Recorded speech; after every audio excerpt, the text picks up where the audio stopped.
Si je suis cette marque invisible, Marc, alors arrête la voiture. Je m'en vais disparaître comme il faut. Attendez, ne partez pas.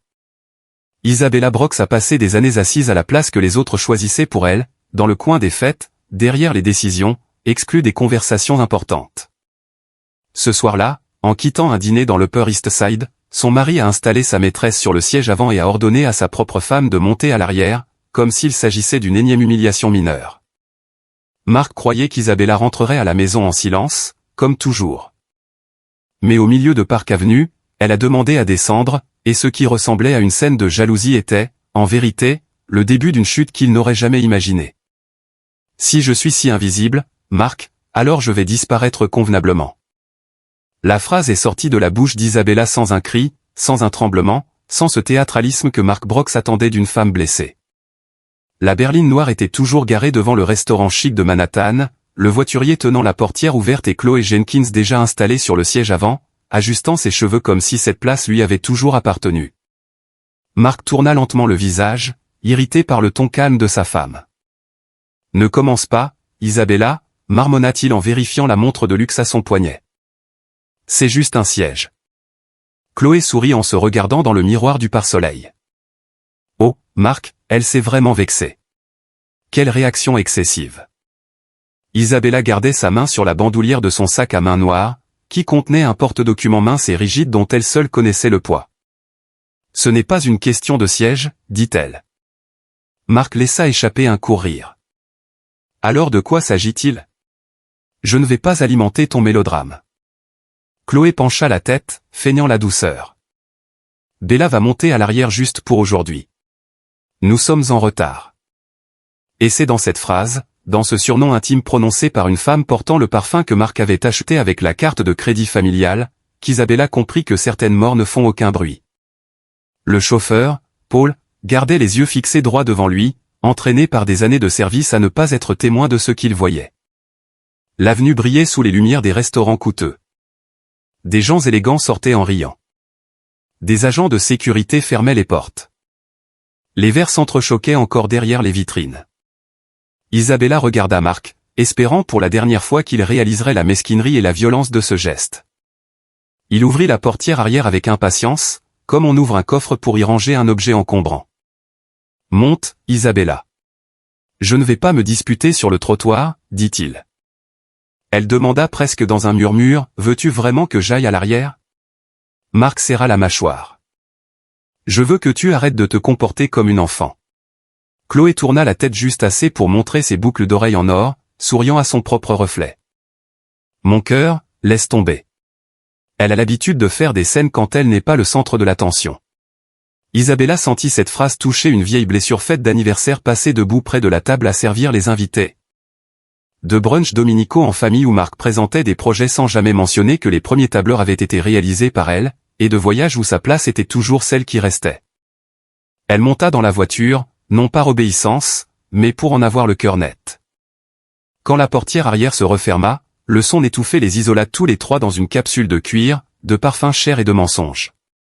Chloé tendit la main vers le tableau de bord et changea de musique sans demander la permission, choisissant une chanson bien trop douce pour la tension qui s'accumulait.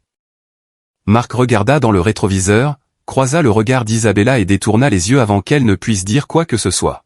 « Allons aux Pentouzes » ordonna-t-il au chauffeur.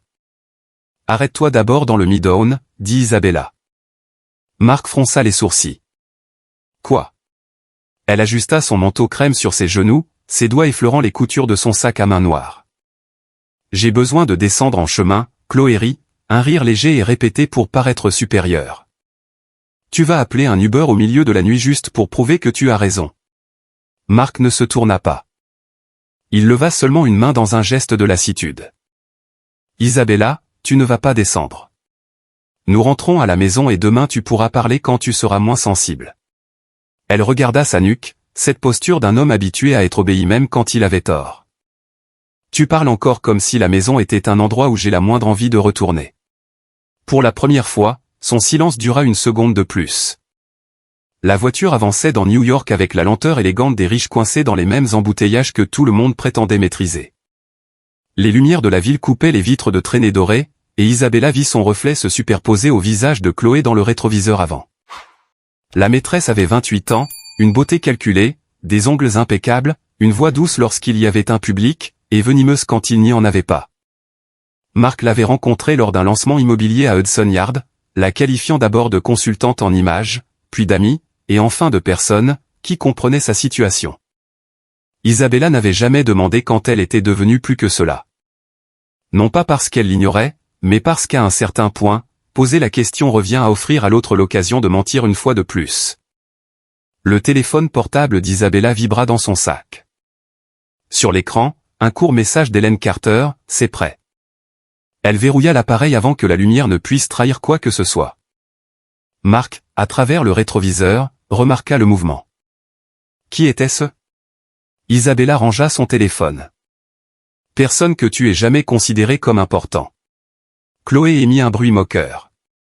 Oh, quel mystère! Isabella répondit sans la regarder, un mystère, c'est quand on ne sait pas. Toi, tu es juste en retard sur l'actualité. La phrase ne fut pas prononcée fort, mais elle changea la température dans la voiture. Chloé se redressa, offensée non pas par l'insulte, mais par l'absence de peur. Marc tourna la tête de côté. Fais attention à ce que tu dis. Isabella appuya son dos contre le siège arrière et, pendant un instant, vit la scène comme si elle était hors de son propre corps. Le mari sur le siège avant, la maîtresse lui touchant le bras, la femme à l'arrière reflétée dans des morceaux de verre. Combien de fois avait-elle accepté de n'être qu'un reflet?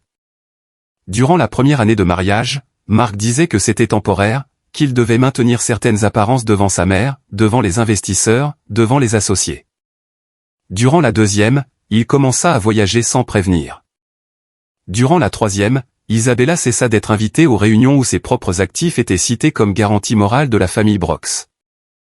Durant la quatrième, Chloé apparut.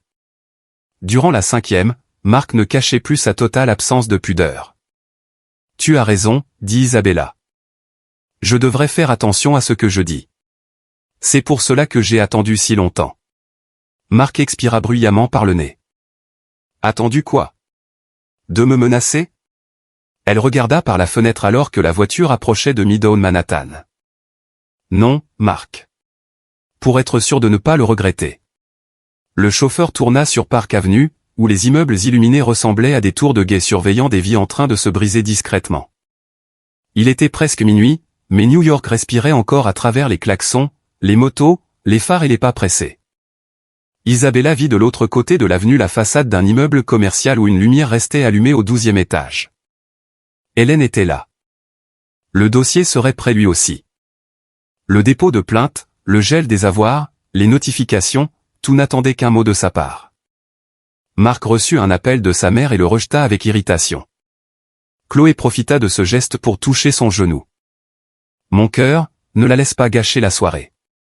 Tu as promis que nous passerions par ton Pentouse. » Ton Pentouse? Isabella faillit sourire. C'était impressionnant de voir comment certaines personnes s'installaient dans le mensonge avant même de recevoir la clé. Marc murmura, « Nous y allons. » Puis il regarda à nouveau dans le rétroviseur. Toi, Isabella, tu vas arrêter ce cinéma. Demain, nous déjeunons avec ma mère, et je ne veux pas voir une mine renfrognée. Isabella pencha la tête. Ta mère sait-elle que tu as installé ta maîtresse à l'avant et ta femme à l'arrière? Chloé s'empressa de dire, ta femme sur le papier, n'est-ce pas? Marc ne la corrigea pas. C'était le dernier détail dont Isabella avait besoin. Elle ouvrit calmement son sac et en sortit son téléphone portable. L'écran éclaira ses doigts, bien trop stable pour une femme censée être brisée. Marc le remarqua cette fois avec plus d'attention. « Qu'est-ce que tu fais, Isabella ?» Elle écrivit un seul mot à Hélène, « Maintenant ». Puis, elle verrouilla l'écran. Chloé rit, mais sa voix trahissait une fêlure. « Tu vas publier des citations vagues? Tu vas envoyer des messages vocaux en pleurant à une amie ?» Isabella leva les yeux et croisa son regard dans le miroir. Non, Chloé. Les citations vagues sont pour celles qui veulent encore être comprises. Marc se tourna partiellement contre sa ceinture de sécurité, son corps retenu comme si la voiture elle-même essayait de l'empêcher de faire face à la réalité. Tu dépasses les bornes, dit-il. Paul ralentit à cause d'un feu de signalisation.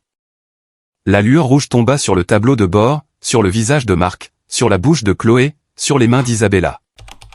On dirait un avertissement, dit Marc durement. Paul, continue de conduire. Isabella se pencha en avant et parla avec une autorité que le chauffeur ne lui avait jamais connue. Paul, gare-toi. L'homme hésita moins d'une seconde, mais cette seconde révéla tout l'empire de Marc. Tout le monde lui obéissait parce qu'il dépendait de lui, parce qu'ils avaient peur de lui, parce que c'était plus facile. Marc frappa du poing sur la coudoir. J'ai dit, continue de conduire. Isabella ne leva pas la voix, et moi, je demande à descendre. Chloé se tourna enfin, abandonnant le masque. Tu vas vraiment faire ça au milieu de Park Avenue? C'est ridicule. Isabella ouvrit son sac et serra le porte-document noir contre sa poitrine. Ce qui était ridicule, c'était de mettre autant de temps à comprendre qu'il n'y a aucune dignité à mendier une place à côté de quelqu'un qui met un point d'honneur à vous reléguer derrière lui. Marc regarda le porte-document, et quelque chose changea en lui. Ce n'était pas encore de la culpabilité, mais l'instinct face à une menace. Qu'est-ce qu'il y a là-dedans? Elle lui fit face. Les choses que tu n'as jamais ouvertes parce que tu pensais que je ne savais pas lire ce que je signais.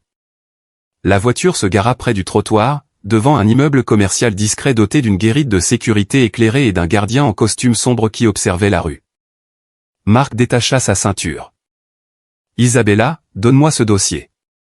Elle ouvrit la portière avant qu'il ne finisse sa phrase. L'air de New York s'engouffra, froid, mêlé de gaz d'échappement, de béton et de liberté. Isabella posa un pied sur le trottoir et ressentit de manière presque absurde que son propre corps avait à nouveau du poids. Pendant des années, elle était devenue trop légère entre les mains des autres, poussée d'une pièce à l'autre, d'une excuse à l'autre, d'un silence à l'autre. À présent, tenant le porte-document contre sa poitrine, elle était lourde, réelle. Marc sortit lui aussi de la voiture, irrité, sa veste de costume ouverte, affichant l'expression de celui qui croit encore qu'il suffit de marcher vite pour reprendre le contrôle. Monte dans la voiture. Elle referma soigneusement la portière arrière. Non. Chloé resta sur le siège avant mais baissa la vitre. Marc, laisse-la partir. Dans un instant, elle va le regretter et appeler. Isabella regarda la maîtresse et, pour la première fois de la nuit, ressentit de la pitié. Non pas une pitié douce, mais une pitié lucide. Chloé pensait avoir conquis le siège avant, mais elle ne réalisait pas qu'elle était assise à côté d'un homme incapable de reconnaître quelqu'un comme une personne dès lors qu'elle cessait de lui être utile. Marc tendit la main. Tu vas m'afficher dans la rue? Isabella répondit, non, j'arrête simplement de cacher la honte que tu as construite à l'intérieur de notre foyer. Il s'arrêta à quelques pas d'elle, frappé non pas par la phrase, mais par le calme avec lequel elle avait été prononcée. Autour d'eux, personne ne savait qui ils étaient. Un couple passa pressé. Un livreur attendait le feu. Le gardien de l'immeuble observait discrètement. Sans public, Marc semblait plus petit. Au fait, au brunch, aux réunions, il avait toujours quelqu'un à impressionner. Là, sous la lumière blanche d'un immeuble commercial, il n'y avait que la femme qu'il avait sous-estimée et le dossier qu'il commençait à redouter. Tu réagis de manière excessive à cause de Chloé, dit-il, essayant de transformer des années de mépris en une simple jalousie. Isabella secoua la tête. Chloé n'est que le nom le plus récent de ton mépris. Il avala sa salive. Tu veux de l'argent? C'est ça? Tu veux négocier? Cette fois, elle sourit. Un sourire petit, triste et définitif. Tu penses encore que tout ce que j'ai perdu peut s'acheter? Son téléphone vibra. Hélène Carter apparut sur l'écran. Isabella répondit sans s'éloigner. Hélène, tu peux déposer le dossier. Marc perdit ses couleurs un instant. Déposer quoi? Isabella garda les yeux fixés sur lui tout en répondant à l'avocate. Oui. Le divorce et les notifications de gel des avoirs également. Le mot divorce n'éclata pas, il tomba lourdement. Marc regarda la voiture, Chloé, la rue, comme s'il cherchait une issue qui ne l'obligea pas à admettre qu'il n'avait rien vu venir. Tu bluffes, dit-il, mais sa voix n'avait plus la même assurance. Isabella raccrocha et rangea son téléphone. J'ai bluffé pendant des années quand je disais que tout allait bien. Chloé ouvrit la portière passager et descendit, ajustant sa robe moulante vers le bas, ses talons claquant avec colère sur le trottoir. Marc, tu vas la laisser te parler sur ce ton? Isabella ne regarda pas Marc. Elle regarda Chloé. Tu voulais ma place. Commence par comprendre une chose, il n'a jamais su quoi faire d'une femme qui ne rentrait pas dans les cases qu'il avait choisies. Chloé devint rouge. Tu as perdu, Isabella. L'épouse prit une profonde inspiration, comme quelqu'un qui écoute un enfant répéter une phrase toute faite. Non, j'ai simplement arrêté de concourir pour un prix qui me rabaissait. Marc fit un pas en avant. Tu ne peux pas simplement mettre fin à un mariage au milieu de la rue. Isabella pressa le dossier contre son corps. Je n'y ai pas mis fin à l'instant. Tu y as mis fin chaque jour. Tu m'as mise à l'arrière et tu as trouvé cela normal. Le gardien de l'immeuble s'approcha de la porte vitrée en reconnaissant Isabella. Elle s'était déjà rendue là 3 fois ces derniers mois. Toujours en fin de journée de travail, toujours en utilisant des noms discrets à la réception, toujours en entrant avec la posture de quelqu'un qui ne voulait rien détruire avant d'être absolument sûr. Lors de sa première visite, elle avait pleuré dans les toilettes après avoir remis les documents. Lors de la deuxième, elle avait entendu Hélène lui dire que rester sans protection équivalait à une prison.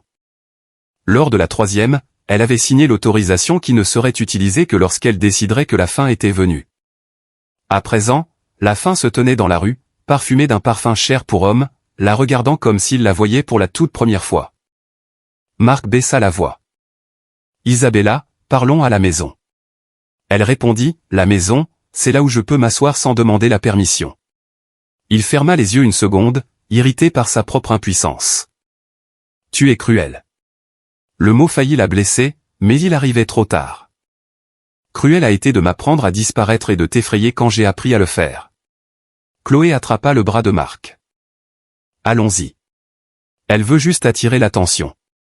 Isabella regarda cette main posée sur la veste de costume de son mari et ne ressentit aucune jalousie. Elle ressentit du soulagement. La jalousie aurait encore été une forme d'attachement.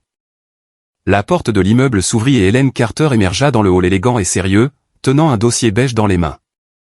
Elle ne traversa pas le trottoir et ne dramatisa pas la scène. Elle attendit simplement, laissant à Isabella la dignité de s'en aller d'elle-même. Marc vit l'avocate et comprit enfin qu'il avait été exclu de quelque chose. Non pas d'une simple conversation, mais de toute une préparation. « Tu as planifié ça ?» demanda-t-il, sa voix désormais basse, presque brisée.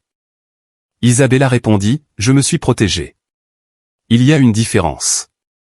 Il regarda le dossier noir. Depuis combien de temps? Elle pensa aux anniversaires oubliés, aux nuits passées à dîner seule, aux événements où Marc lui demandait d'arriver plus tard, aux photos où Chloé apparaissait souriante à ses côtés tandis qu'Isabella était coupée de l'image. Assez longtemps pour cesser d'avoir peur du jour où tu m'humilierais à nouveau. Marc essaya de lui toucher le bras, mais elle se recula avant le contact. Le geste fut minime, mais pour lui, dévastateur. Chloé le remarqua et, pour la première fois, regarda Marc non pas comme un trophée, mais comme un risque. Marc, qu'est-ce qu'elle raconte à propos d'un gel des avoirs? Isabella passa devant eux pour entrer dans le hall. Demande-lui ce qui lui appartient réellement. Marc resta immobile, comme si la phrase lui avait retiré le sol sous les pieds. Chloé se tourna vers lui, les yeux plissés. Qu'est-ce qu'elle veut dire? Il ne répondit pas. Il ne le pouvait pas. Pas là. Non sans se rappeler que le Pantouse de l'Upper East Side avait été acheté avec des fonds protégés de la famille d'Isabella, que la voiture utilisée ce soir-là était liée à une structure d'actifs qu'il avait toujours traitée comme une extension de la sienne. Et que la crédibilité de Brox Développement reposait sur le nom de famille silencieux de son épouse au bas de vieux contrats qu'il n'avait jamais pris la peine de lire jusqu'au bout. Isabella s'arrêta à la porte de l'immeuble et jeta un dernier regard à la voiture. Le siège avant était vide, la portière ouverte, la musique jouant toujours doucement. Pendant des années, elle avait pensé que le fait d'être choisie pour ce siège prouverait quelque chose. Ce soir-là, elle comprit qu'aucune place offerte par Marc ne valait plus que son propre départ. Hélène lui toucha doucement l'épaule. « Es-tu sûr ?» Isabella respira. La douleur n'avait pas disparu, elle avait juste cessé de donner les ordres. « Je le suis. » Puis elle entra dans l'immeuble sans se retourner. Dehors, Marc attendit toujours qu'elle revienne. Il attendit 10 secondes, puis 30 secondes, puis une minute entière, comme si le temps pouvait obéir au même ton auquel obéissaient ses employés, sa famille et ses chauffeurs. Chloé parlait à côté de lui, mais sa voix semblait lointaine. Marc, tu devais régler ça. Elle ne peut rien geler, n'est-ce pas, Marc? Il fixa la porte vitrée où Isabella avait disparu et, pour la première fois depuis des années, ne sut quel ordre donner. La ville continuait sa nuit indifférente. Un bus passa, une moto accéléra, le feu passa au vert. Paul, toujours à l'intérieur de la voiture, ne demanda pas s'il devait démarrer. Marc plongea la main dans sa poche, sortit son téléphone et y trouva 10 nouveaux messages dans le groupe de discussion de la famille Brox. Le premier venait de sa mère, disant qu'elle avait reçu une notification de l'avocate d'Isabella. Le deuxième venait du directeur financier de l'entreprise, nous devons nous parler d'urgence demain matin. Le troisième provenait d'un numéro inconnu, il ne s'agissait que d'une notification formelle. Marc lut le mot dissolution et ressentit le goût sec de la peur. À l'intérieur de l'immeuble, dans l'ascenseur qui montait au 12e étage, Isabella ferma les yeux un instant. Ce n'était pas encore une victoire. Non, c'était juste la première minute d'une vie où personne d'autre ne déciderait de l'endroit où elle devait s'asseoir. Isabella ne pleura pas dans l'ascenseur de cet immeuble commercial de Midtown. Le miroir étroit reflétait une femme pâle en manteau crème, serrant un porte-document noir contre sa poitrine comme si elle tenait les derniers morceaux intacts d'elle-même. Helen Carter se tenait à ses côtés en silence, respectant ce genre de douleur qui n'accepte aucun réconfort avant d'avoir accepté sa propre vérité. Quand les portes s'ouvrirent au 12e étage, la réception était vide, éclairée par des lampes discrètes et la lueur froide d'ordinateurs encore allumés. Il était presque minuit, mais le bureau semblait prêt pour une opération chirurgicale. Sur la table de la salle de conférence se trouvaient des documents organisés, une tasse de café noir, l'ordinateur portable d'Hélène ouvert et une enveloppe portant le nom d'Isabella Brox en lettres sobres. Nous pouvons encore attendre demain matin, dit l'avocate, non pas par doute, mais comme une dernière chance de regretter. Isabella posa le dossier sur la table. J'ai attendu 5 ans. Hélène regarda ses doigts lâcher lentement la sangle, comme s'il lâchait une corde. Alors, commençons. Isabella hocha la tête et ce n'est qu'à ce moment qu'elle réalisa que sa main droite tremblait, non pas de peur, mais de fatigue. Pendant qu'Hélène passait l'autorisation en revue, Isabella s'approcha de la fenêtre. En bas, l'avenue restait animée, indifférente à la fin d'un mariage. Les phares rayaient la rue. Des gens traversaient les passages piétons en hâte. Des immeubles de verre reflétaient d'autres immeubles de verre, comme si New York était une ville faite de miroirs où personne ne voulait voir sa propre solitude. Son téléphone portable vibra pour la première fois. Marc. Elle fixa l'écran jusqu'à ce que l'appel soit redirigé vers la messagerie. Il vibra de nouveau. Marc. Puis un SMS, monte dans la voiture immédiatement. Isabella verrouilla l'écran sans répondre. Hélène, assise à la table, ne lâchez pas les papiers des yeux.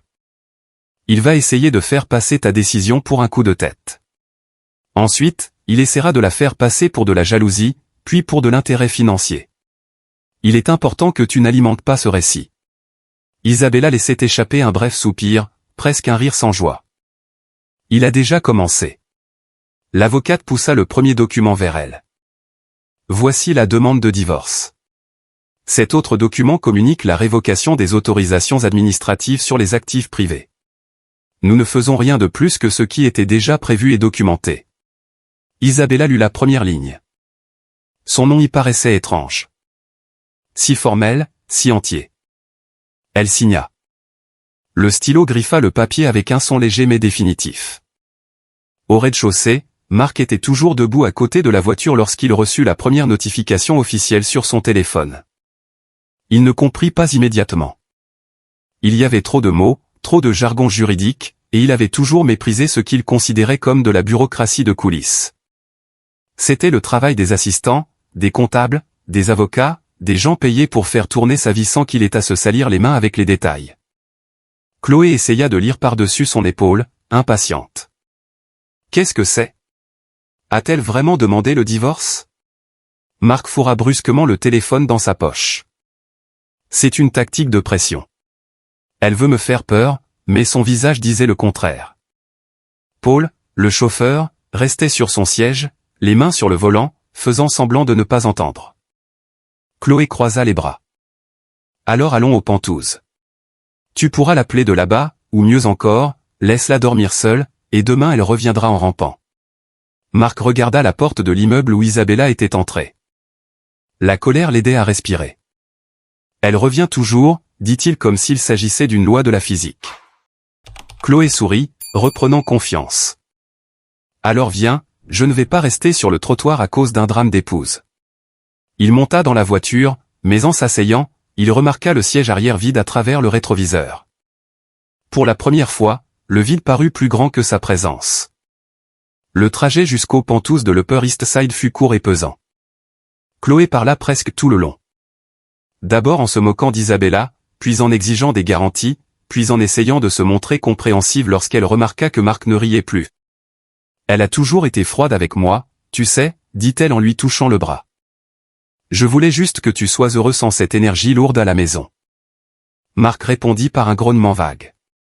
Dans sa tête, les images se mélangeaient. Isabella entrant dans l'immeuble.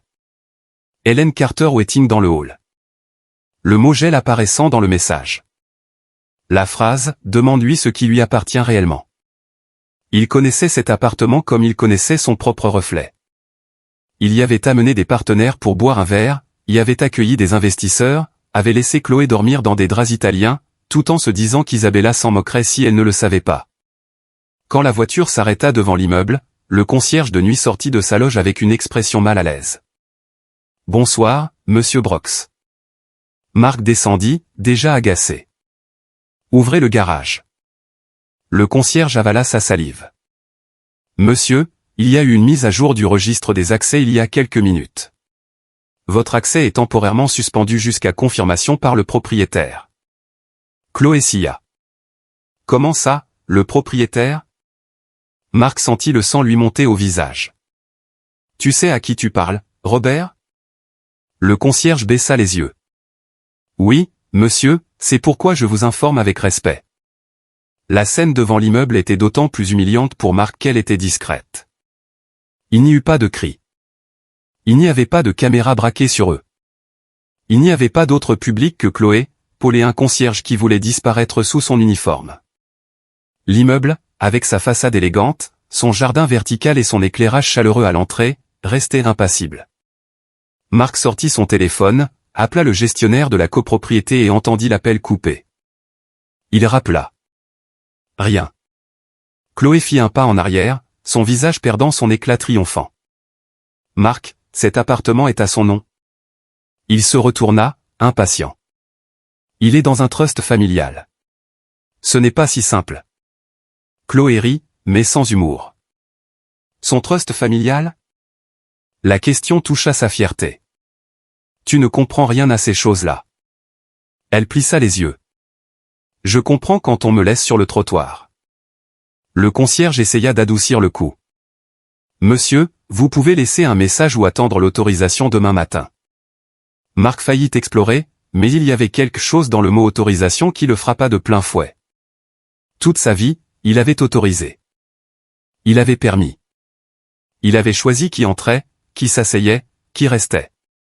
À présent, dans l'immeuble dont il se croyait le maître, c'était le nom d'Isabella que ouvrait ou fermait la porte.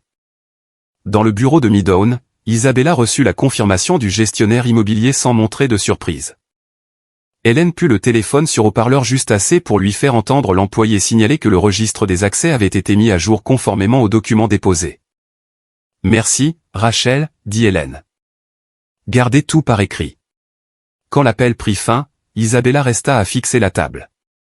La réaction qu'elle attendait d'elle-même était un plus grand soulagement, peut-être un sentiment de justice. Mais ce qui vint fut une tristesse profonde, presque physique. Cet appartement avait été choisi par elle avant que Marc n'en transforme chaque coin en une démonstration de pouvoir. Elle se souvenait de la première fois qu'elle y était entrée, encore sans meubles, s'imaginant de petits dîners, des livres dans le salon, des matins de dimanche avec du café fraîchement moulu. Marc parlait d'accueillir des investisseurs. Sa mère parlait de plus-value immobilière. Et peu à peu, la maison rêvée était devenue le décor de négociations. Hélène remarqua l'ombre sur son visage. « Veux-tu faire une pause ?» Isabella secoua la tête. « Non, je suis juste en train d'enterrer une maison qui n'a jamais eu la chance d'exister. » L'avocate referma l'un des dossiers. « Alors aujourd'hui, tu n'as pas perdu une maison. Tu as récupéré une clé. » Isabella regarda de nouveau vers la fenêtre et, pour la première fois de la nuit, la phrase trouva sa place en elle. Mark finit par emmener Chloé dans un hôtel de luxe à Tribeca, ce qui ne fit qu'empirer les choses. Sur le chemin, elle ne le toucha plus, assise près de la fenêtre, son téléphone à la main, envoyant des messages rapides qu'il ne pouvait pas lire. En arrivant, elle refusa la suite plus petite proposée par la réception et attendit que Mark règle la situation avec sa carte d'entreprise. La carte fut refusée à la première tentative. Le réceptionniste garda son sourire professionnel, ce sourire entraîné du service client américain conçu pour protéger le client de sa propre honte. Peut-être une autre carte, monsieur. Mark sentit le regard de Chloé sur lui. Il utilisa une carte personnelle qui fut acceptée, mais le mal était fait. Dans l'ascenseur de l'hôtel, Chloé parla à voix basse. Tu m'avais dit qu'elle n'avait aucun contrôle sur rien. Mark fixait les chiffres qui défilaient. J'ai dit qu'elle n'était pas impliquée. Chloé tourna le visage vers lui. C'est différent. Il ne répondit pas, parce qu'Isabella n'était pas impliquée soit parce qu'il l'avait mise à l'écart, soit parce qu'elle l'avait laissé croire cela. La seconde possibilité était insupportable. Dans la suite, Chloé enleva ses boucles d'oreilles et les jeta sur le meuble. J'ai besoin de savoir exactement ce qui se passe. Je ne vais pas me laisser entraîner dans une guerre conjugale mesquine. Mark rit amèrement. Tu étais très à l'aise quand tu croyais que c'était une victoire. Elle répliqua rapidement, et toi, tu étais très à l'aise quand tu pensais que ta femme était un meuble de luxe. La phrase de Chloé aurait dû l'irriter venant d'elle, mais elle le blessa parce qu'elle sonnait vraie. Mark s'approcha de la fenêtre de la suite et vit New York s'étendre en lumière froide. Il essaya d'appeler Isabella une fois de plus. Messagerie. Il envoya un SMS, tu as dépassé les bornes. Demain, nous parlerons calmement. Il l'effaça, en écrivit un autre, ne fais rien qui nous ruine tous les deux. Il l'effaça aussi. Finalement, il écrivit, réponds-moi. Et envoya le message. Il resta sans réponse. Dans le groupe de discussion de la famille Brox, sa mère exigeait des explications. Son frère cadet envoyait des points d'interrogation. Le directeur financier de la société immobilière demandait une réunion urgente à 8 heures du matin. Mark s'assit dans le fauteuil, le téléphone lourd dans sa main. Pour la première fois, et se souvint d'une nuit, 2 ans auparavant, où Isabella avait essayé de lui montrer un tableau concernant la protection des actifs. Il était au téléphone avec un associé et lui avait dit sans la regarder, laisse ça aux personnes qui s'y connaissent. Elle avait rassemblé ses papiers en silence. À l'époque, son silence avait semblé être un accord. Aujourd'hui, cela ressemblait à des archives. Chloé sortit de la salle de bain, démaquillée, vêtue d'un peignoir de l'hôtel. « Tu vas dormir ?» demanda-t-elle. Mark répondit que non. Et ce fut la première réponse honnête qu'il donna de la nuit. Isabella ne dormit pas non plus. Après avoir signé ce qui était nécessaire, elle déclina l'offre d'Hélène d'appeler une voiture et demanda seulement quelques minutes seule dans la salle de conférence. Elle s'assit devant la table vide, sortit une fine alliance de son sac et la posa à côté du stylo. Ce n'était pas un geste théâtral. Personne ne filmait. Personne n'allait applaudir. Elle avait juste besoin de voir le métal hors de son doigt pour croire que sa peau lui appartenait toujours. Son téléphone vibra avec le message de Mark, « Réponds-moi ». Isabella le lut et ressentit une vieille impulsion d'expliquer, de justifier, d'adoucir le coup pour qu'il ne la déteste pas autant. C'était l'addiction la plus difficile à briser, protéger celui qui vous avait blessé pour ne pas paraître cruel. Hélène revint avec une tasse de thé et vit l'écran allumé. « Tu n'es pas obligé de répondre ce soir. » Isabella sourit de fatigue. « Je sais. Le problème est de convaincre la partie de moi qui a passé des années à répondre avant même d'être appelée. » L'avocate s'assit en face d'elle. Demain, il essaiera d'organiser une réunion. Peut-être qu'il utilisera sa mère. Peut-être l'entreprise. Tu dois décider quelle porte tu veux garder fermée. Isabella regarda l'alliance, la clé ultime qu'il utilisait pour entrer sans demander. Au matin, la nouvelle circulait déjà au sein de la famille Brox avant même d'atteindre les journaux. Ce n'était pas une nouvelle publique, pas encore. Mais les familles fortunées avaient leur propre système de fuite. Secrétaires, chauffeurs, gestionnaires d'immeubles, assistants financiers, mères outrées et cousins qui feignaient la discrétion dans les groupes de discussion. Mark arriva au siège de Brox Développement à Hudson Yard, mal rasé et le regard dur de celui qui n'avait pas dormi. L'immeuble de verre reflétait un ciel gris, et le café servi à la réception avait le même goût amer que d'habitude, mais rien ne semblait suivre le rythme habituel. Son directeur financier, Greg, l'attendait dans le bureau avec un dossier ouvert. « Marc, nous avons reçu des notifications concernant 3 points sensibles, l'accès aux propriétés, l'utilisation des véhicules et la révision des garanties liées aux anciens contrats. » Marc jeta sa veste sur le dossier de la chaise. « Des garanties liées à quoi ?» Greg prit une profonde inspiration. « À des actifs liés à Madame Isabella. » Entendre son nom prononcé dans cet environnement sonnait comme une invasion. Marc plissa les yeux. « Elle ne fait pas partie de l'entreprise. » Greg choisit ses mots avec soin. « Formellement, non. Mais certains instruments fiduciaires utilisés dans les négociations familiales nécessitaient son consentement. Sans ce consentement, nous devons tout revoir. » Marc sentit une chaleur lui monter au cou. Pendant des années, et avait qualifié Isabella d'absente. Aujourd'hui, il découvrait que son absence soutenait les murs mêmes de la pièce où il donnait ses ordres. L'appel de sa mère survint avant qu'il ne puisse répondre. Eleanor Brooks ne demanda pas si c'était le bon moment. Elle ne demandait jamais. « Marc, quel est ce genre d'embarras ?» L'avocate d'Isabella a envoyé une notification à la direction du Penthouse. « Tu laisses ta femme agir comme une étrangère contre sa propre famille. » Marc ferma les yeux.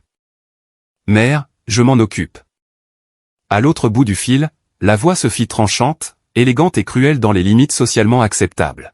« Occupe-t'en vite et ne me dis pas que cela a un rapport avec cette fille. » Il regarda Greg, qui faisait semblant d'analyser des papiers. « Chloé n'a rien à voir là-dedans. » Eleanor laissa échapper un rire sec.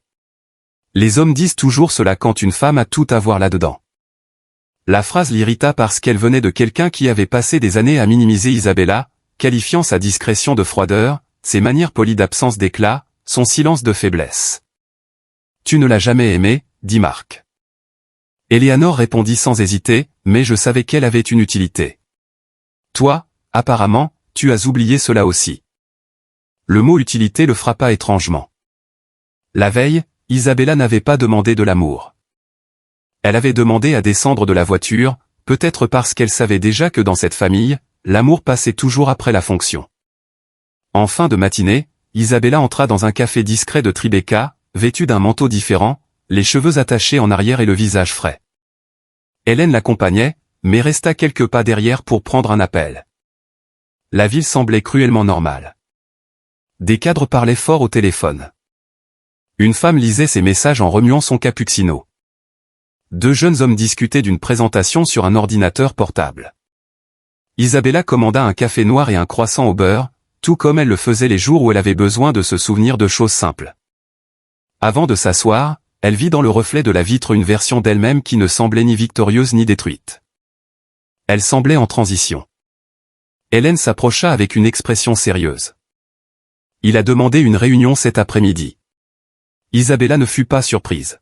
« Avec moi ? » ?»« Avec toi.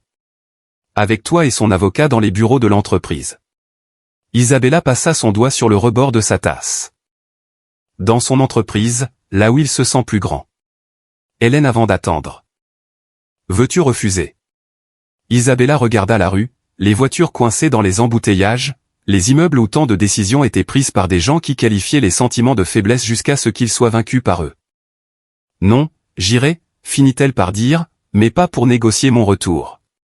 Je vais lui rendre le dossier qu'il n'a jamais ouvert. » À 15 heures, Marc était dans son bureau quand la réceptionniste annonça l'arrivée d'Isabella. Il se leva trop vite et se détesta pour cela. Il ajusta sa veste, remit son visage en ordre et leur dit d'entrer. La porte s'ouvrit d'abord sur Hélène Carter, puis sur Isabella.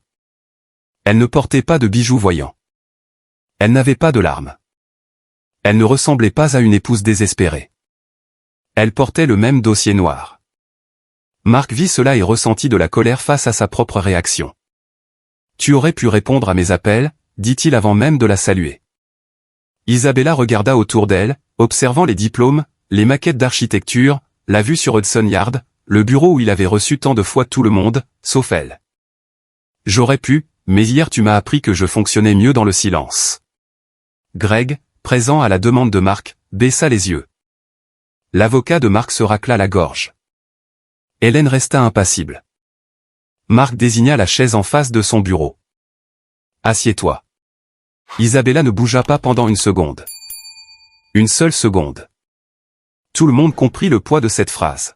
« Assieds-toi. » Comme s'il était encore celui qui attribuait les places. Elle tira ensuite la chaise mais ne s'assit pas. Elle posa le dossier sur son bureau et dit, « Aujourd'hui, Marc, tu vas lire avant d'envoyer quelqu'un à l'arrière. » La réunion commença sans cri. Il y avait des documents, des clauses générales, des dates, des autorisations révoquées, et ce genre de malaise que les hommes habitués à gagner détestent parce qu'ils ne savent pas quoi faire de leurs mains. Hélène expliqua qu'Isabella ne cherchait pas à détruire l'entreprise, mais à protéger ses actifs privés et à retirer son nom d'opération menée sans transparence affective ou conjugale. L'avocat de Marc tenta de faire valoir que des mesures aussi rapides pouvaient être perçues comme agressives. Isabella répondit avant qu'Hélène ne le puisse. Ce qui était agressif, c'était d'utiliser ma stabilité pour soutenir des décisions dont j'étais exclu. Marc serra fermement son stylo. Tu n'as jamais demandé à participer. Isabella le regarda, et la douleur apparut non pas comme une faiblesse, mais comme une preuve. J'ai demandé. La première année, tu as dit que c'était une affaire d'homme. La deuxième, je t'ai envoyé des rapports par email. Tu as répondu avec un emoji pouce levé. La troisième, ta mère a dit qu'une bonne épouse n'embarrassait pas son mari avec des chiffres. La quatrième, Chloé a commencé à apparaître à des événements où je n'étais pas invité. La cinquième, tu m'as mise sur le siège arrière. Le silence qui suivit remplit toute la pièce. Marc ouvrit la bouche, mais aucune phrase ne parut assez grande pour couvrir 5 ans. Ce fut Greg qui, involontairement, provoqua la faille suivante. En feuilletant une copie des documents, il fronça les sourcils et dit, « Marc, je dois confirmer quelque chose. Chloé a-t-elle eu accès à l'une de ces informations ?» Marc se tourna vers lui. « Bien sûr que non. » Greg hésita. Le fait est que certaines recherches internes sur des biens immobiliers et des garanties ont été effectuées il y a 2 semaines à l'aide d'un badge de visiteur lié à ta liste d'invités. Isabella resta parfaitement immobile. Hélène nota quelque chose. Marc sentit son estomac se nouer. C'est impossible. Mais un souvenir refit surface malgré lui. Chloé seule dans son bureau disant qu'elle l'attendrait pendant qu'il descendait pour une réunion rapide. Chloé tournant sur sa chaise. Chloé demandant avec une fausse désinvolture pourquoi Isabella apparaissait encore sur tant de documents si elle ne faisait rien. À l'époque, il avait trouvé cela mignon. À présent, son rire prenait un autre son. Isabella remarqua le changement sur son visage. Elle ne s'en réjouit pas. C'était peut-être ce qui faisait le plus mal. « Tu n'avais pas à me croire, dit-elle. Mais tu as choisi de croire quiconque confirmait la version où j'étais petite. » Marc baissa les yeux vers le dossier ouvert. Pour la première fois, il le lut vraiment. Lorsqu'Isabella quitta l'entreprise, le ciel de New York commençait à s'assombrir derrière les immeubles. Marc ne l'accompagna pas jusqu'à l'ascenseur. Peut-être par fierté, ou parce que ses jambes ne lui obéissaient pas. Hélène marchait à ses côtés en silence. Mais avant d'entrer dans l'ascenseur, Isabella s'arrêta et regarda le couloir où les employés faisaient semblant de ne pas regarder. Elle ne ressentit pas de honte. Elle ressentit le poids d'être vue après avoir été invisible pendant si longtemps. À l'intérieur du bureau, Marc resta assis, fixant le dossier noir comme s'il s'agissait d'un objet laissé par un inconnu. Son téléphone vibra. Chloé. Il ne répondit pas. Il vibra à nouveau. Sa mère. Il ne répondit pas. La 3e fois, un message de Chloé apparut sur l'écran, « As-tu réglé ça ? Puis-je revenir au Pantouse ce soir ?» Marc le lut. Et pour la première fois, la question lui parut grotesque. Dehors, Isabella monta dans l'ascenseur et Hélène lui demanda « Ça va ?» Isabella mit un moment à répondre. Non. Les portes commencèrent à se refermer. Mais je suis entière. Et tandis que l'ascenseur descendait de la tour de verre de Hudson Yard, elle comprit qu'elle n'avait pas besoin de revenir sur ses pas pour prouver qu'elle avait survécu. Elle avait juste besoin de ne pas retourner au même endroit. Marc ne rentra pas chez lui ce soir-là parce que, pour la première fois, il ne savait pas quelle maison il pouvait encore appeler la sienne. Il resta tard dans son bureau à Brox Développement, le dossier noir ouvert sur le bureau et les lumières de Manhattan clignotant de l'autre côté de la vitre, comme si la ville se moquait de ses anciennes certitudes. Il lut des documents qu'il n'avait jamais eu la patience de lire, et chaque page semblait écrite dans une langue cruelle. Consentement, révocation, actifs privés, gestion indirecte, autorisation maritale, tout cela existait. C'était sous son nez depuis des années pendant qu'il qualifiait Isabella de distante. Greg partit après 20 heures, laissant un avertissement tranquille. Mark, nous devons gérer cela avec précaution. Ce n'est pas seulement un divorce. C'est la confiance institutionnelle. Confiance. Le mot continuait de résonner. À 21 heures, Chloé se présenta sans prévenir, vêtue d'une robe vert foncé et affichant l'expression de quelqu'un qui venait réclamer une promesse. « Tu n'as pas répondu à mes appels », dit-elle en entrant comme si elle avait encore un droit sur cet espace. Mark ferma brusquement le dossier. « Qui a autorisé ton entrée ?» Elle s'arrêta, surprise par son ton. « C'est toi qui l'autorises toujours. » Il réalisa trop tard à quel point cette phrase résonnait comme la clé de toutes ses erreurs. Chloé essaya de sourire, mais le sourire n'atteignit pas ses yeux. Elle s'approcha du bureau, toucha la couverture du dossier noir et demanda « A-t-elle réussi à te faire peur avec un bout de papier ?» Mark retira le dossier hors de sa portée. Le geste fut minime, mais Chloé le comprit. « Maintenant, tu vas me traiter comme une intruse. » Il prit une profonde inspiration, trop fatigué pour séduire, trop irrité pour être poli. « Tu as accédé à des informations sur des biens immobiliers et des actifs en utilisant un badge de visiteur. » La question la frappa de plein fouet avant qu'elle ne puisse préparer une réponse. Chloé sia, puis rit, offensée. « Tu m'accuses parce que ta femme a décidé de jouer à l'avocate vengeresse. » Mark ne répondit pas, et son silence était pire. Elle croisa les bras. « Je voulais juste comprendre pourquoi son nom était sur tout. Tu n'arrêtais pas de dire qu'Isabella ne faisait rien, mais tout dépendait d'elle. J'avais le droit de savoir dans quoi je m'engageais. » Il leva les yeux. « Un droit. » Chloé se pencha en avant. « Oui, un droit. C'est toi qui m'as entraîné dans cette histoire. Tu m'as emmené à des dîners. Tu m'as présenté à tes amis. Tu m'as laissé m'asseoir à côté de toi. Ne fais pas comme si j'avais forcé la porte. » Mark entendit cette phrase et comprit, pour la première fois, que Chloé n'était pas seulement une tentation extérieure. Elle était le reflet vulgaire de l'autorité qu'il exerçait lui-même. Le lendemain matin, Eleanor convoqua un déjeuner d'urgence dans la propriété de la famille Brooks à Greenwich. Elle n'appela pas cela une réunion, car les familles riches admettent rarement qu'elles se rassemblent pour gérer des désastres émotionnels. Elles appellent cela un déjeuner, un café, une discussion, n'importe quel mot qui masque l'intention d'acculer quelqu'un, découvert en argent à la main. Isabella reçut l'invitation via un message groupé de sa belle-sœur. Un message soigneusement neutre, « Mère pense qu'il est préférable que nous parlions tous avant que la situation ne s'envenime. » Hélène conseilla la prudence, mais Isabella décida d'y aller. Non pas pour Mark, ni pour Eleanor, mais pour elle-même. Elle portait un tailleur pantalon clair, avait attaché ses cheveux en un chignon bas et n'emportait qu'un dossier plus petit, sans son alliance. Avant de quitter l'appartement temporaire où elle avait passé la nuit, elle regarda son doigt nu. Il y avait une marque pâle sur sa peau, un cercle presque invisible qui l'émut plus qu'elle ne s'y attendait. Ce n'était pas le manque de la bague, c'était la preuve que même ce qui fait mal laisse une empreinte lorsqu'il reste trop longtemps. Elle effleura la marque une fois et chuchota, « Assez ». Puis elle descendit. La propriété de Greenwich semblait identique à elle-même, de grands portails, des jardins impeccables, du marbre brillant, un personnel silencieux et une salle à manger où chaque arrangement floral semblait choisi pour empêcher les conversations honnêtes. Eleanor Brooks était assise en bout de table, élégante dans sa robe bleu marine ornée de perles discrètes, le regard critique. Mark se tenait près de la fenêtre, hésitant à s'approcher. Chloé n'était pas à table, ce qu'Isabella remarqua immédiatement. Dans cette famille, exclure quelqu'un était aussi une façon de parler. Le frère de Mark, Ryan, faisait défiler l'écran de son téléphone, visiblement mal à l'aise. Sa belle-sœur, Lorraine, évitait le contact visuel. Eleanor ouvrit la conversation avant que les entrées ne soient servies. « Isabella, tu aurais pu venir nous voir avant d'impliquer des avocats. » Isabella s'assit lentement sur la chaise qu'un membre du personnel avait tirée pour elle. Ce n'était pas la chaise à côté de Mark. Pour la première fois, cela ne fit pas mal. « Je suis venu vers vous pendant des années, Eleanor, mais quand je venais en tant qu'épouse, vous me qualifiez de sensible. Quand je suis venu avec des documents, vous avez commencé à m'écouter.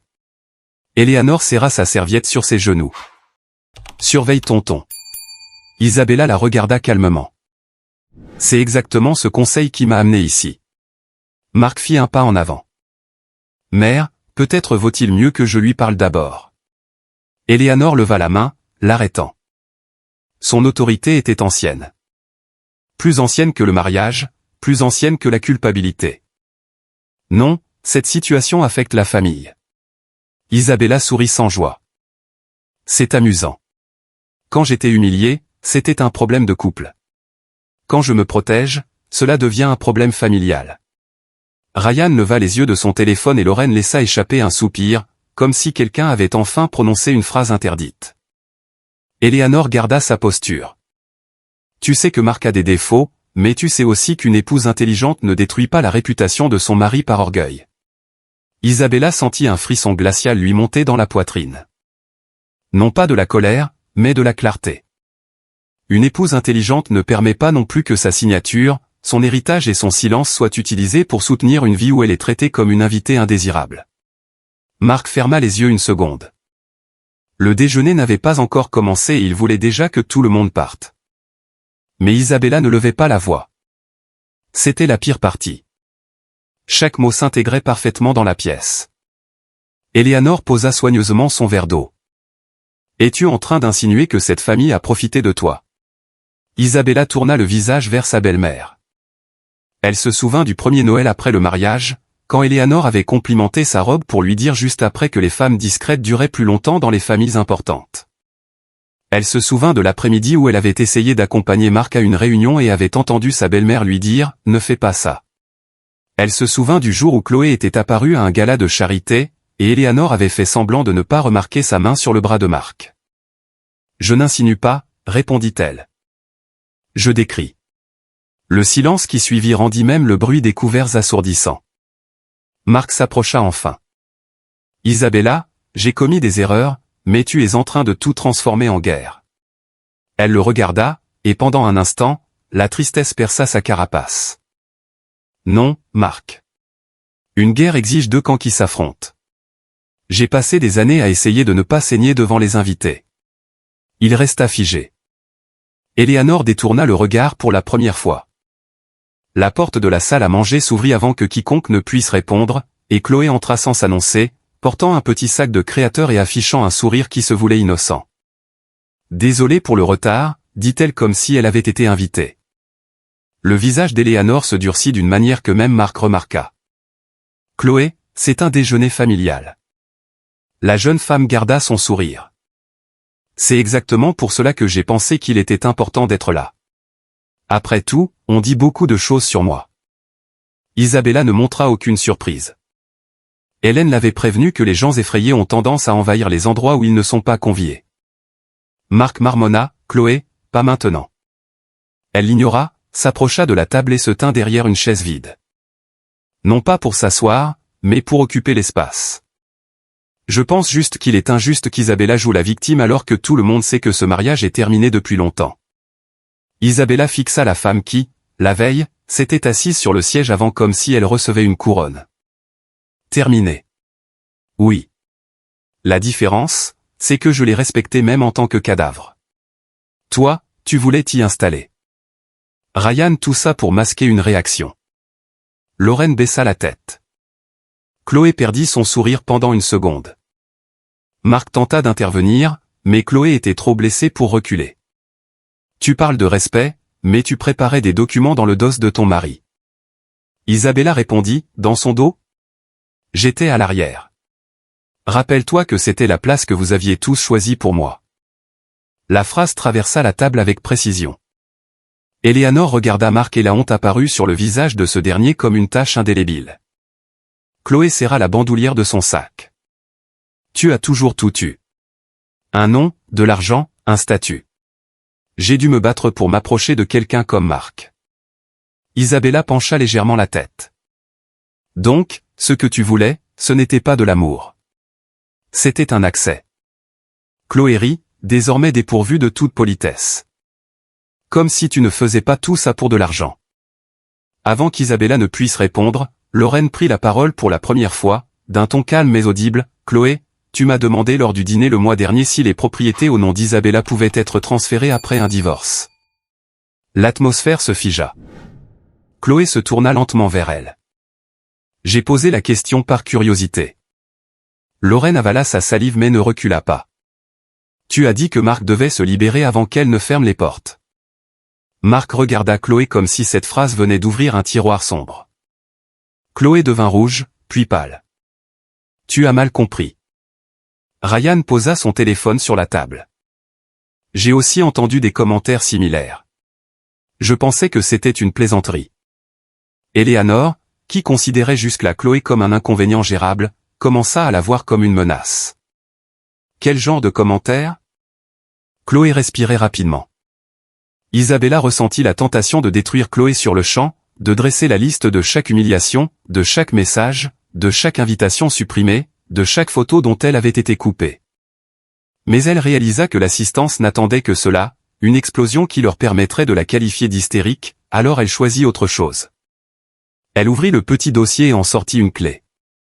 Elle la posa au centre de la table. Voici la clé de ta maison dans l'éhanton que Marc a utilisé l'été dernier sans me le dire. Voici la copie de la télécommande du garage pour le Penthouse. Et voici la carte d'accès à la suite où Chloé croyait dormir hier soir. Marc se raidit. Chloé avala sa salive. Isabella continua, je ne suis pas venue pour prendre quoi que ce soit. Je suis venue rendre ce que vous avez toujours traité comme s'il vous appartenait. Eleanor regarda les clés comme s'il s'agissait d'une insulte physique. Tu veux nous humilier? Isabella secoua la tête. Non, je veux vous empêcher de continuer à m'utiliser tout en me qualifiant silencieusement d'inutile. Marc se frotta le visage. Je ne t'ai jamais qualifié d'inutile. Sa réponse fut rapide, mais triste. Tu n'as pas eu besoin de le faire. Tu m'as tenu à l'écart des décisions, des événements, du siège avant, de ta vie. Il y a des mots qui ne servent qu'à donner un son à ce qui a déjà été accompli. Il essaya de soutenir son regard, mais ne put le faire longtemps. Chloé, désespérée de regagner du terrain, désigna les clés. C'est du chantage affectif. Elle veut te faire culpabiliser. Isabella rangea le dossier vide. La culpabilité est son affaire. Les conséquences sont la mienne. Pour la première fois, Eleanor ne trouva pas de réponse immédiate. Ryan regarda son frère avec un mélange de pitié et d'irritation. Lorraine semblait soulagée et effrayée. Le déjeuner ne fut jamais servi. La nourriture refroidit quelque part dans la cuisine, attendant une normalité qui ne reviendrait pas. Marc suivit Isabella dans le couloir lorsqu'elle se leva pour partir. Elle n'avait pas demandé à sa mère l'autorisation de prendre congé. Elle n'avait pas regardé Chloé. Elle était simplement partie. Le couloir de marbre, bordé de vieilles photographies de la famille Brox, ressemblait à un musée d'hommes qui s'était toujours tenu au centre des portraits. Isabella marchait sans hâte et Marc ne la rattrapa que près du hall d'entrée. Isabella. Elle s'arrêta mais ne se retourna pas immédiatement. Je ne savais pas que tu ressentais cela. La phrase sortit faible, et ils savaient tous les deux ce qu'il en était. Lorsqu'elle le regarda enfin, il y avait une immense fatigue dans ses yeux. Tu ne le savais pas parce que tu ne voulais pas le savoir. J'ai laissé des notes. J'ai envoyé des emails. Je suis restée silencieuse lors des dîners. J'ai pleuré dans la salle de bain de ta mère. Je suis rentrée seule à la maison. J'ai attendu que tu me demandes.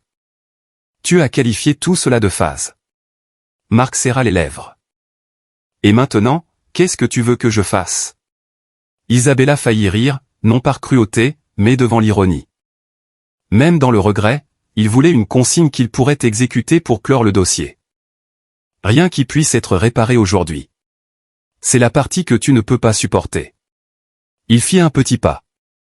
Je peux écarter Chloé de ma vie. Isabella répondit, c'est le strict minimum, pas une réparation. La phrase le blessa plus profondément qu'un cri. Marc regarda en arrière et vit Chloé au loin, debout à l'entrée de la salle à manger, les observant avec haine et peur. Il vit aussi sa mère immobile, calculant les dégâts. Pour la première fois, il comprit qu'il avait confondu le contrôle avec la force, l'obéissance avec l'amour, le silence avec la paix. Je ne voulais pas te perdre, dit-il. Et cet aveu parut bien trop tardif pour être beau. Isabella tint son sac contre elle, non comme un bouclier, mais comme une frontière. Tu voulais me garder. Perdre est autre chose. Il n'eut pas de réponse. Dehors, son chauffeur, appelé par Hélène, l'attendait déjà au portail. Isabella marcha vers la sortie, mais avant de franchir la porte principale, elle se retourna une dernière fois. Hier, quand j'ai demandé à descendre de la voiture, tu as cru à un caprice. Aujourd'hui, quand je rends les clés, tu crois à une vengeance. Peut-être qu'un jour tu comprendras qu'il y a des femmes qui ne partent que lorsqu'elles ont déjà essayé de rester de toutes les manières possibles. Marc resta debout dans le hall, entouré par les portraits de famille, et pour la première fois, aucun d'eux ne semblait le protéger. Dans la voiture qui la ramenait en ville, Isabella s'assit sur le siège arrière de son propre chef. Cette différence faillit la faire pleurer. Il n'y avait pas de Chloé à l'avant. Il n'y avait pas de Marc dictant la destination. Il n'y avait pas de voix lui disant d'arrêter de surréagir. Le chauffeur lui demande si elle voulait se rendre au bureau d'Hélène ou à l'appartement temporaire. Isabella regarda par la fenêtre les rues bordées d'arbres de Greenwich s'estomper et pensa aux clés sur la table, au visage d'Éléanore, aux commentaires de Lorraine, au regard brisé dans les yeux de Marc. Au bureau, dit-elle. Il y avait encore beaucoup à faire. Sur son téléphone portable, il y avait un nouveau message d'Hélène, la recherche interne effectuée par Chloé est confirmée. Nous avons le registre. Isabella ferma les yeux un instant. Le nœud se resserra, non par surprise, mais par confirmation. Une partie d'elle avait espéré se tromper sur tout le monde, mais avoir raison à ce stade était ce qui la maintenait en vie. De retour au manoir, Chloé essaya d'expliquer quelque chose que personne d'autre ne semblait disposé à entendre. Marc, seul dans le couloir, ouvrit son téléphone et regarda une vieille photo d'Isabella et de lui dans les hantons avant que tout ne se dégrade. Elle souriait à ses côtés, non pas derrière lui, mais à ses côtés, et cela le détruisit plus que n'importe quel document. La confirmation concernant la recherche de Chloé arriva au bureau d'Hélène Carter peu après 16 heures, accompagnée des registres internes, des horodatages, de l'identité du visiteur et du nom de l'employé qui avait déverrouillé le bureau de Marc pendant quelques minutes. Ce n'était pas une preuve explosive, du genre à ruiner quelqu'un dans des gros titres scandaleux. Pour Chloé, c'était pire. C'était une séquence bureaucratique discrète, organisée, presque dénuée d'émotion, montrant qu'elle ne s'était pas assise à l'avant par simple vanité. Elle avait cherché des portes ouvertes. Hélène étala les copies sur la table tandis qu'Isabella restait à regarder chaque ligne sans toucher le papier. Cela ne prouve pas un crime en soi, dit l'avocate, prudente comme toujours, mais cela prouve l'intention, la persistance et une contradiction avec sa version des faits. Isabella hocha la tête. Je ne veux pas transformer cela en spectacle. Hélène leva les yeux. Tu as le droit de te défendre. Isabella enroula ses doigts autour de la bandoulière de son sac. Me défendre? Oui. Un spectacle? Non. J'ai passé des années à être traitée comme une figurante. Je ne vais pas devenir l'attraction principale dans la boue des autres. La décision était propre mais pas légère. Elle exigeait d'elle une force que personne n'applaudirait. Le lendemain matin, Marc convoqua une réunion d'urgence chez Brox Développement. Officiellement, il s'agissait de passer en revue les impacts financiers et juridiques. En pratique, c'était une tentative désespérée de rassembler les morceaux avant que le soupçon n'infecte les investisseurs, la famille et le conseil d'administration. La salle de conférence principale de Hudson Yard, avec sa longue table en bois sombre et ses parois de verre, semblait plus froide que d'habitude. Greg était déjà assis avec les rapports financiers. L'avocat de Marc feuilletait un dossier gris. Ryan occupait une chaise latérale et Eleanor se présenta vêtue de ton clair. Comme si l'élégance pouvait absoudre des années de manipulation. Chloé arriva elle aussi. Bien que personne n'eût confirmé qu'elle était invitée, elle entra d'un pas ferme sur ses talons, les cheveux impeccables, un sac de créateur à la main et un sourire tendu sur le visage. Marc la vit et ne cacha pas son inconfort. Cette réunion n'est pas pour toi. Elle répondit d'une voix basse mais calculée, si vous allez parler de moi, j'ai le droit d'être présente. Eleanor regarda son fils, puis la jeune femme, et pour la première fois, il n'y eut aucune condescendance sur son visage. Il y avait du calcul. Chloé, le remarquant, s'assit malgré tout. Elle croyait encore que prendre de la place équivalait à appartenir au groupe. Isabella arrive à 5 minutes latée, accompagnée d'Hélène. Elle ne portait pas d'armure de combat. Elle ne portait pas de rouge. Elle ne portait pas de bijoux exigeant l'attention. Elle portait un tailleur ivoire simple et élégant et tenait un porte-document beige, et non le noir. Cette différence irrita Marc de manière irrationnelle, car le dossier noir était déjà devenu le symbole de ce qu'il ne comprenait pas. Le beige semblait dire qu'il y en avait plus, que l'histoire ne s'arrêtait pas là où il le pensait. Quand Isabella entra, certaines personnes se levèrent par politesse tardive.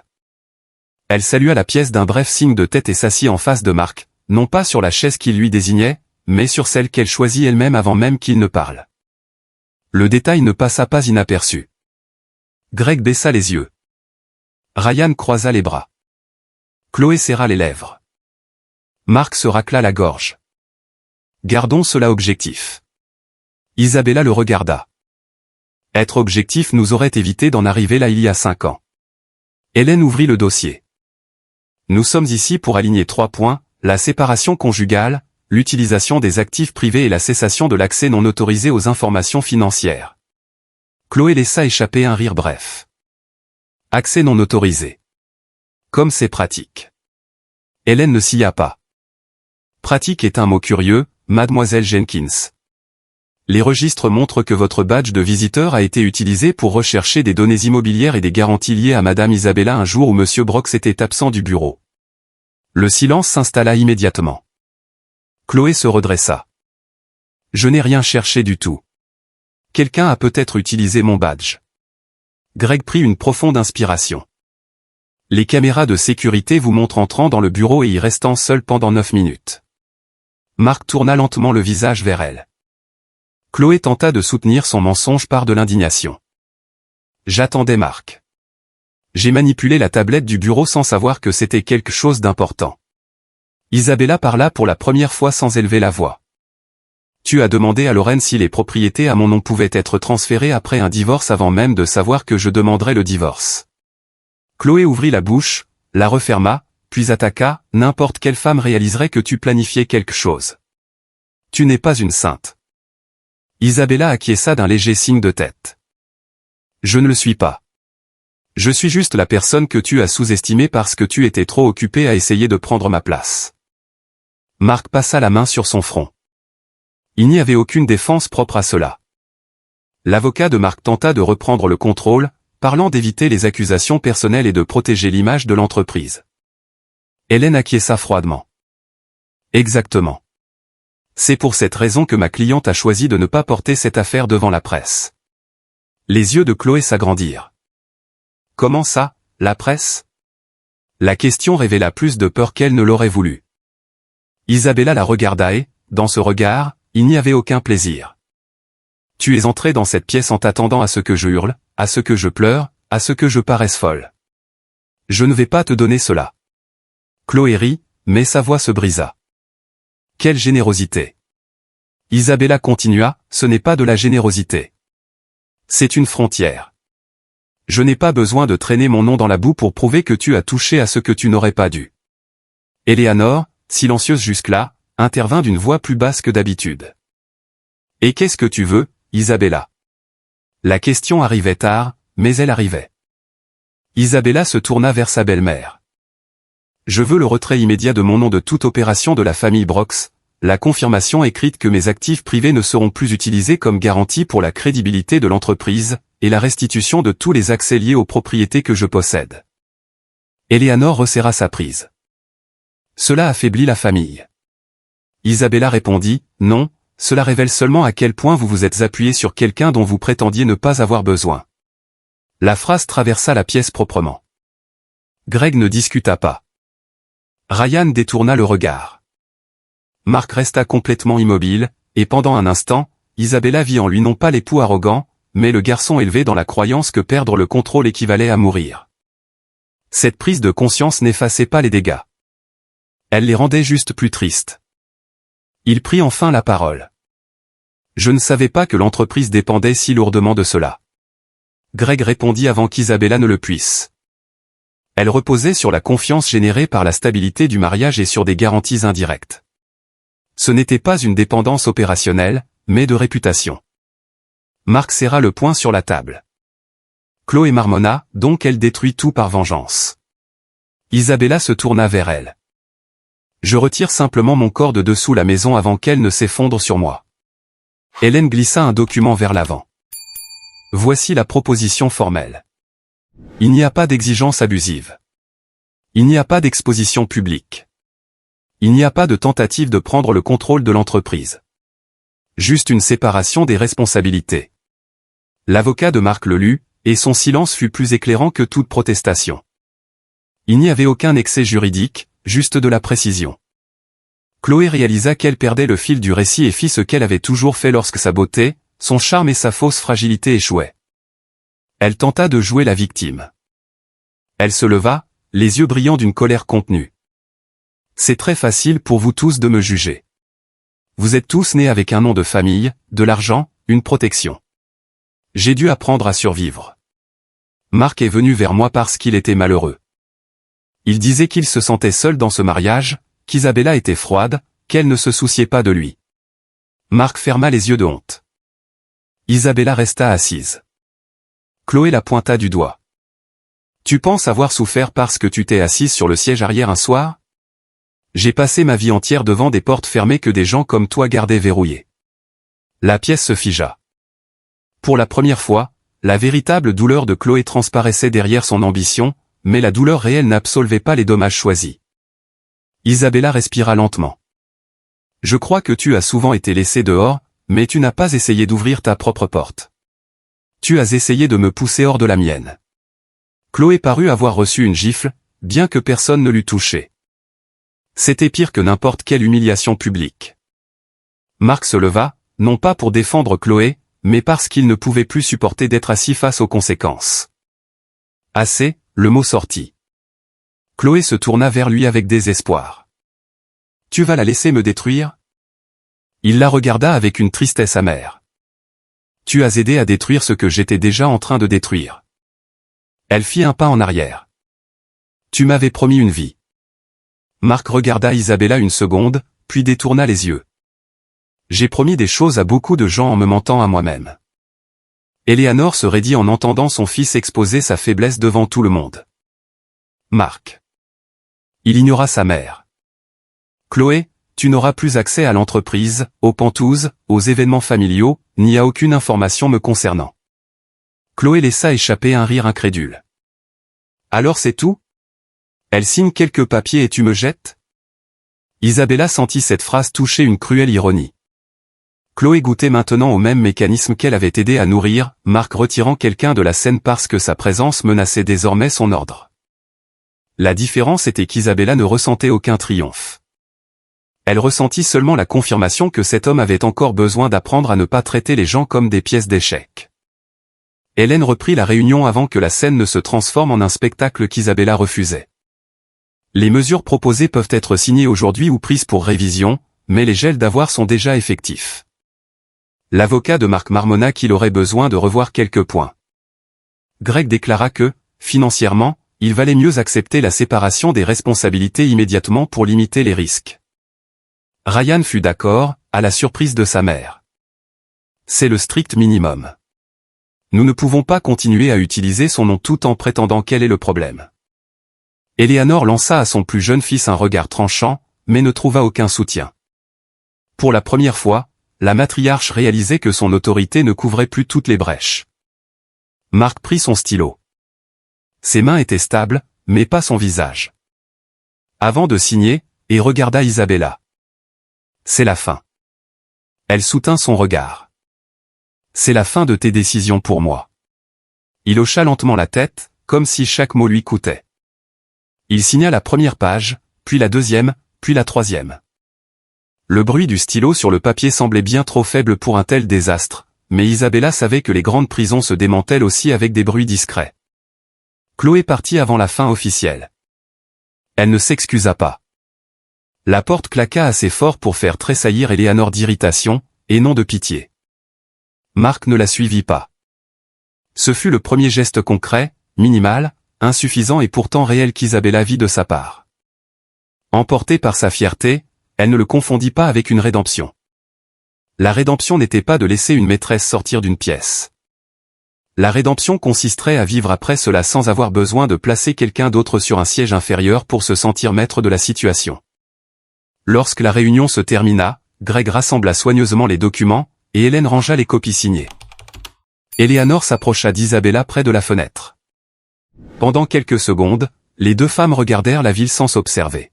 « Tu as toujours été plus dur que tu n'en avais l'air, » dit la belle-mère. Isabella répondit, « Non, j'ai juste arrêté de m'effacer pour m'intégrer. » Eleanor ne s'excusa pas. Peut-être ne savait-elle toujours pas comment faire. Elle dit seulement, « La famille survivra. » Isabella la regarda. « Moi aussi. C'est la partie que vous avez tous omis de calculer. » La matriarche reçut la phrase en silence, et dans ce silence, il y avait plus de respect que dans tout leur brunch du dimanche réuni. Marc attendit que tout le monde soit parti avant de s'approcher. La pièce, désormais presque vide, semblait plus grande. Isabella rangeait son stylo dans son sac lorsqu'il s'arrêta à 2 pas d'elle, gardant ses distances comme quelqu'un qui avait appris une nouvelle règle. Trop tard. « J'ai lu les emails, dit-il. » Elle ne répondit pas immédiatement. Il continua, « Les rapports que tu as envoyés, les messages concernant les actifs, même les invitations où tu demandais si tu devais m'accompagner. J'ai tout retrouvé. » Isabella ferma la fermeture éclair de son sac, et il avala sa salive. « Je voulais te dire que je ne les avais pas vus, mais c'est faux. Je les ai vus. Je ne les ai juste pas considérés comme importants. » Son honnêteté arrivait sans artifice, brutale et tardive. Isabella sentit ses yeux la brûler, mais elle ne laissa pas les larmes décider pour elle. « Merci de ne pas transformer ta culpabilité en excuse. » Il parut frappé. « Je ne sais pas comment réparer ça. » Elle regarda la ville derrière lui. « Peut-être commence par accepter que certaines choses ne peuvent pas être réparées pour redevenir comme avant. Certaines choses sont reconnues pour ne plus jamais se répéter. » Marc semblait plus petit, non pas humilié, mais humain. « Est-ce que tu me détestes ?» La question était presque enfantine. Isabella prend une profonde inspiration.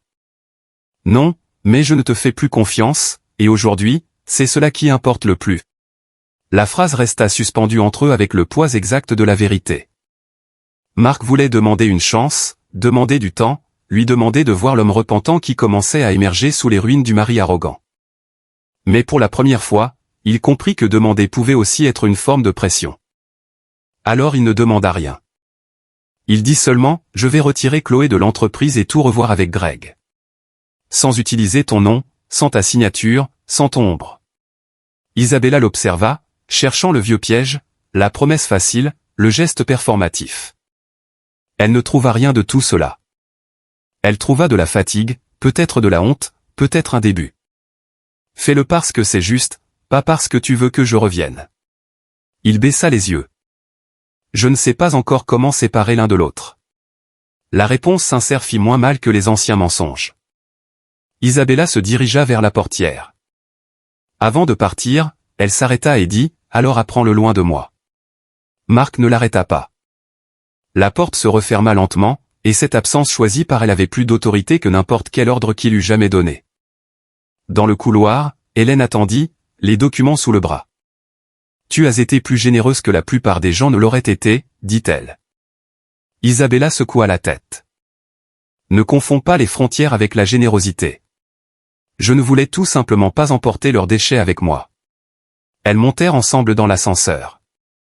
Alors que les portes commençaient à se fermer, Isabella vit Marc à travers la paroi vitrée du bureau, debout devant la table, entouré de papiers signés et de chaises vides. Elle ne ressentit pas de victoire.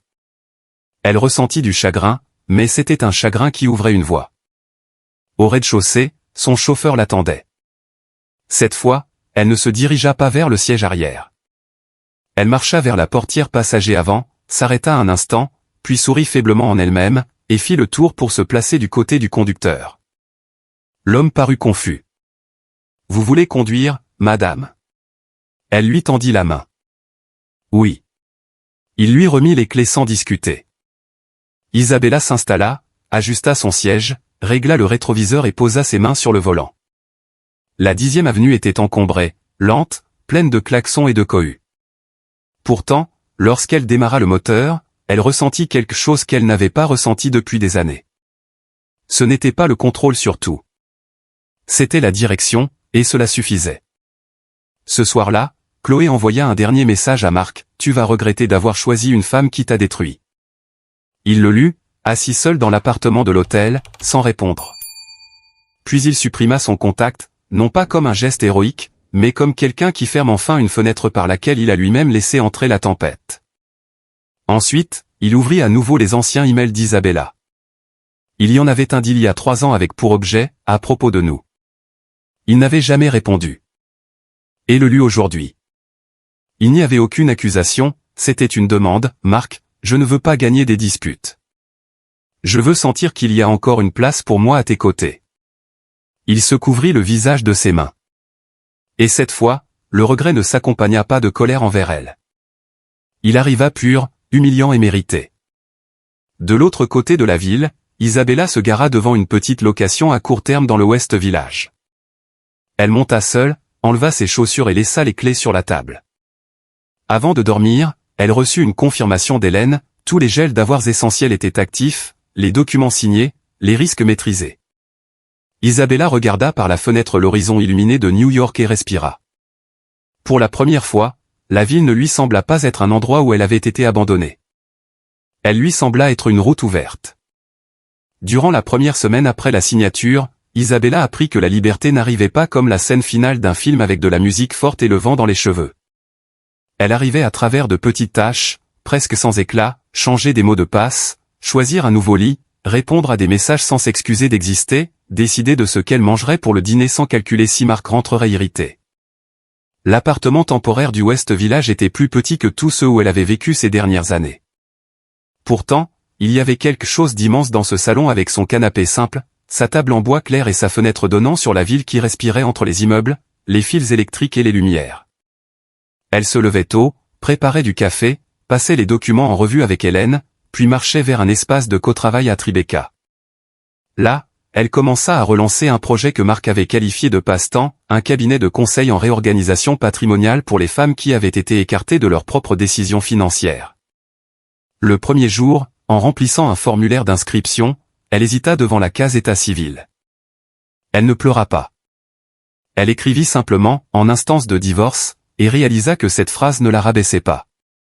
Elle expliquait simplement une transition. Mark, quant à lui, découvrit que perdre Isabella ne signifiait pas seulement dormir sans elle. Cela signifiait trouver son absence dans des endroits où sa présence avait été si silencieuse qu'elle s'apparentait à un meuble. L'équipe financière exigeait des révisions de contrat. Greg assuma temporairement plus d'autonomie. Ryan commença à remettre en question des décisions qu'il acceptait autrefois en silence, et Eleanor, pour la première fois depuis de nombreuses années, dut appeler les gens pour leur offrir des explications plutôt que des ordres. Chloé disparut des événements où elle circulait autrefois comme la remplaçante promise, mais elle laissa assez de traces pour que les portes se ferment avant même qu'elle ne tente de les rouvrir. Certains amis du monde, aussi rapides à flatter qu'à abandonner, commencèrent à la traiter comme un fardeau. Mark reçut 2 messages d'elle la première semaine, 3 la deuxième, aucun la troisième. Elle ne lui manquait pas. Il avait honte d'avoir confondu le frisson d'être désiré avec l'amour. Un vendredi soir, il retourna aux Penthouse de l'Upper East Side uniquement pour récupérer certains objets autorisés. Le concierge, Robert, lui ouvrit l'entrée avec formalité, et Mark, traversant le hall qu'il avait autrefois parcouru en propriétaire, ressentit le poids de n'être qu'un visiteur. À l'intérieur de l'appartement, tout semblait plus honnête sans Chloé et sans Fête. Les meubles choisis par Isabella, les livres dont il ne lui avait jamais demandé si elle les lisait, les plantes dont elle s'occupait même quand il disait qu'elle n'en avait pas le temps, une tasse oubliée au fond d'un placard avec son initiale gravée dessus. Mark trouva dans le tiroir d'un bureau un vieux carnet à couverture grise. Ce n'était pas un journal intime, c'était des notes d'idées, des calculs et des plans pour le projet qu'il avait balayé d'un baiser distrait sur le front et d'une phrase qui le rendait malade aujourd'hui, « Tu pourras regarder ça plus tard, chérie. Ce n'est pas le moment. » Il feuilleta des pages où Isabella dessinait des stratégies, des noms de clientes potentielles, des observations sur des femmes qui ne comprenaient pas leur propre contrat parce que leur mari disait que c'était préférable ainsi. Il s'assit par terre, entouré d'une vie qu'il avait ignorée, et comprit que sa femme n'était pas devenue forte après être partie. Elle était déjà forte. Il avait simplement préféré la qualifier de silencieuse pour ne pas avoir à reconnaître son intelligence. Ce soir-là, avant de partir, il laissa sa clé sur le comptoir et envoya un court message à Hélène, pas à Isabella, je n'ai pris que ce qui était autorisé. La clé est dans la cuisine. Hélène montra le message à Isabella le lendemain matin autour d'un café dans une boulangerie élégante et calme de Tribeca. Il essaie de bien se comporter, dit l'avocate d'un ton neutre. Isabella remua son café noir, observant le tourbillon de mousse sombre. Bien se comporter n'est pas changé. Hélène sourit légèrement. Je n'ai pas dit que c'en était un. Isabella prit une profonde inspiration. Il y avait des jours où Marc lui manquait d'une manière agaçante. Non pas l'homme qui l'avait humilié, mais l'homme qui apparaissait parfois par éclat au début de leur mariage. Celui qui cuisinait mal et riait de lui-même. Celui qui devenait nerveux avant les réunions importantes. Celui qui lui avait un jour tenu la main pendant une tempête dans les hantons en lui disant qu'il se sentait moins compétitif quand il était avec elle. Elle détestait se souvenir de cela, car un bon souvenir mêlé à une blessure pouvait devenir un piège. « A-t-il demandé à me voir ?» demanda-t-elle. Hélène referma son dossier. « Oui. Il a dit qu'il ne voulait pas discuter du divorce, il veut s'excuser en personne. » Isabella regarda par la fenêtre les gens qui se pressaient dans la rue. Chaque homme qui perd le contrôle découvre de belles paroles. Hélène n'acquiesça pas différemment, et chaque femme qui reprend le contrôle a le choix d'écouter ou non. Isabella resta silencieuse pendant un long moment. « J'écouterai une fois. » Ils fixèrent le rendez-vous dans un café de Tribeca, en plein milieu de l'après-midi. Pas de salle privée, pas de table familiale, pas de bureau d'entreprise, pas de voiture attendant dehors comme une menace. Isabella arriva en avance, non pas par anxiété, mais parce qu'elle aimait choisir sa propre place. Elle s'assit près de la fenêtre face à l'entrée et commanda de l'eau pétillante. Quand Marc entra, elle remarqua qu'il avait un air différent, d'une manière qui ne cherchait pas à paraître séduisante. Sa barbe était taillée, sa veste simple, pas de parfum agressif, pas de montre clinquante au poignet. Il était toujours Marc Brox, portant toujours le corps de quelqu'un habitué à occuper de l'espace, mais il y avait une prudence nouvelle dans ses pas. Il s'arrêta devant la table et ne s'assit pas. « Puis-je » demanda-t-il. Le mot fit presque mal. Isabella désigna la chaise. « Tu peux. » Il s'assit sans s'appuyer complètement contre le dossier, comme s'il savait qu'il n'était pas là pour se détendre. Pendant quelques secondes, ils écoutèrent le cliquetis des tasses, les conversations à voix basse, la machine à expresso. Marc la regarda et dit « Je ne suis pas venu pour te demander de revenir. » Isabella soutint son regard. « C'est bien, car je ne suis pas venu pour être convaincu. » Il hocha la tête, acceptant cette première limite sans tenter de la négocier. « Je suis venu pour te dire que je suis désolé, mais je sais que cette phrase seule est bien petite. Je suis désolé d'avoir installé Chloé à l'avant. Je suis désolé de ne pas l'avoir corrigée quand elle a dit que tu n'étais une épouse que sur le papier. Je suis désolé pour chaque brunch où j'ai laissé ma mère te rabaisser avec élégance. Je suis désolé d'avoir lu tes emails trop tard. Et je suis désolé d'avoir, pendant des années, qualifié ta douleur de cinéma pour ne pas avoir à qualifier mon comportement de cruauté. » Isabella sentit sa gorge se serrer, mais elle ne détourna pas le regard. La vieille partie d'elle-même voulait apaiser sa culpabilité, lui dire que tout allait bien, que seul l'avenir comptait désormais. La femme nouvelle, ou peut-être la femme véritable, resta silencieuse. Marc passa sa main le long de son verre d'eau sans boire. « J'ai commencé une thérapie. » Elle silla de surprise malgré ses efforts pour ne rien laisser paraître. Il continua, « Je ne dis pas cela pour marquer des points. Je le dis parce que Greg m'a dit que je traitais les gens comme des extensions de ma propre peur. Je me suis mis en colère contre lui, puis j'ai réalisé que c'était vrai. » Isabella parla doucement, « Tu dois aussi traiter l'amour comme une propriété. » Marc hocha la tête. « Oui. » La conversation ne guérit rien sur l'instant, mais pour la première fois, elle ne blessait plus. Marc partagea que Chloé avait essayé de contacter Eleanor, puis Ryan, puis certains contacts mondains, mais qu'elle avait perdu toute influence lorsque les registres internes avaient prouvé que sa curiosité était stratégique. Elle ne fut pas détruite publiquement, elle ne fut simplement plus protégée par le silence. Eleanor, trop fière pour s'excuser directement, avait envoyé un message formel par l'intermédiaire d'Hélène, reconnaissant que les limites financières d'Isabella seraient respectées. Isabella faillit rire en entendant cela. « Ta mère s'excuse comme si elle rédigeait le procès-verbal d'une réunion. Marc sourit d'un sourire triste pour la première fois. C'est le maximum d'humanité qu'elle puisse rassembler sans s'évanouir. L'humour bref s'évanouit aussitôt après. Elle a aussi demandé si tu accepterais une invitation à dîner un jour. Je lui ai dit que je ne te transmettrai pas cette demande. Isabella sourit. Et pourtant, tu l'as fait. Il secoua la tête.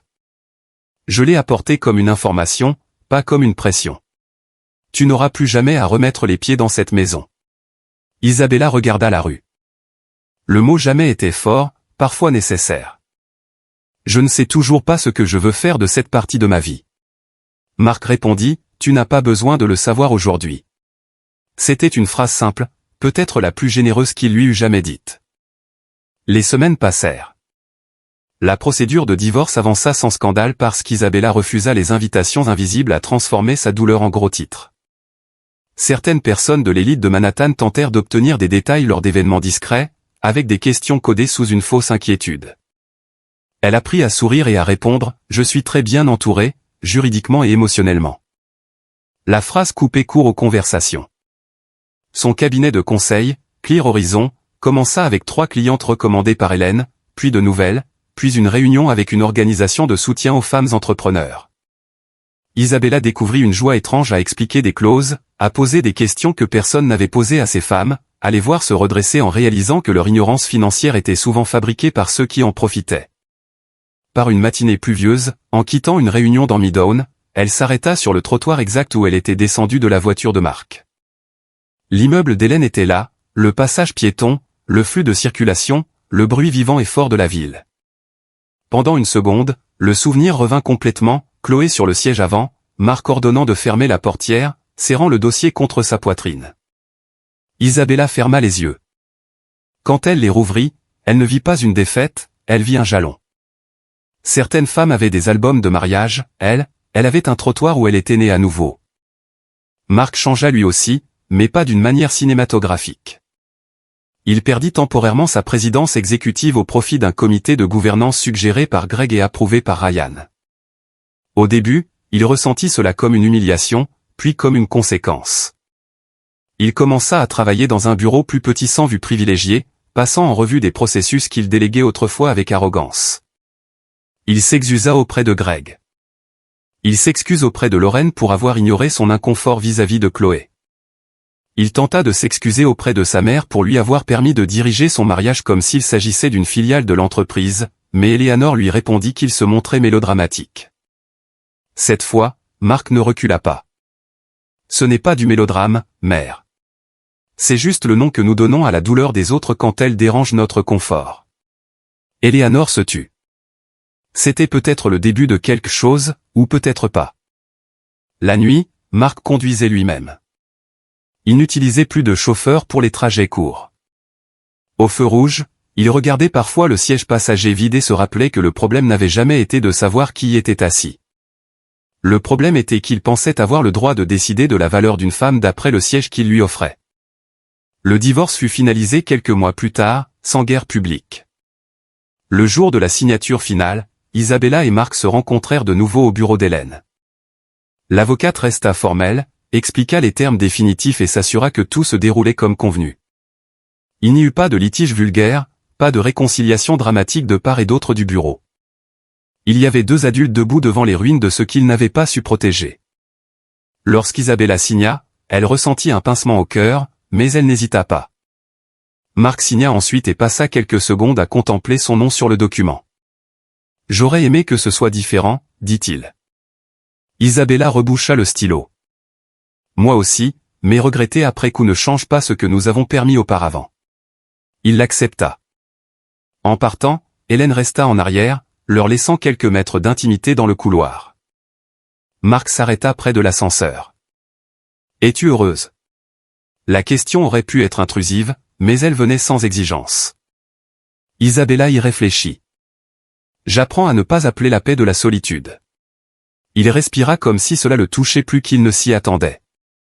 « Tu mérites la paix. » Elle le regarda. « Je le sais.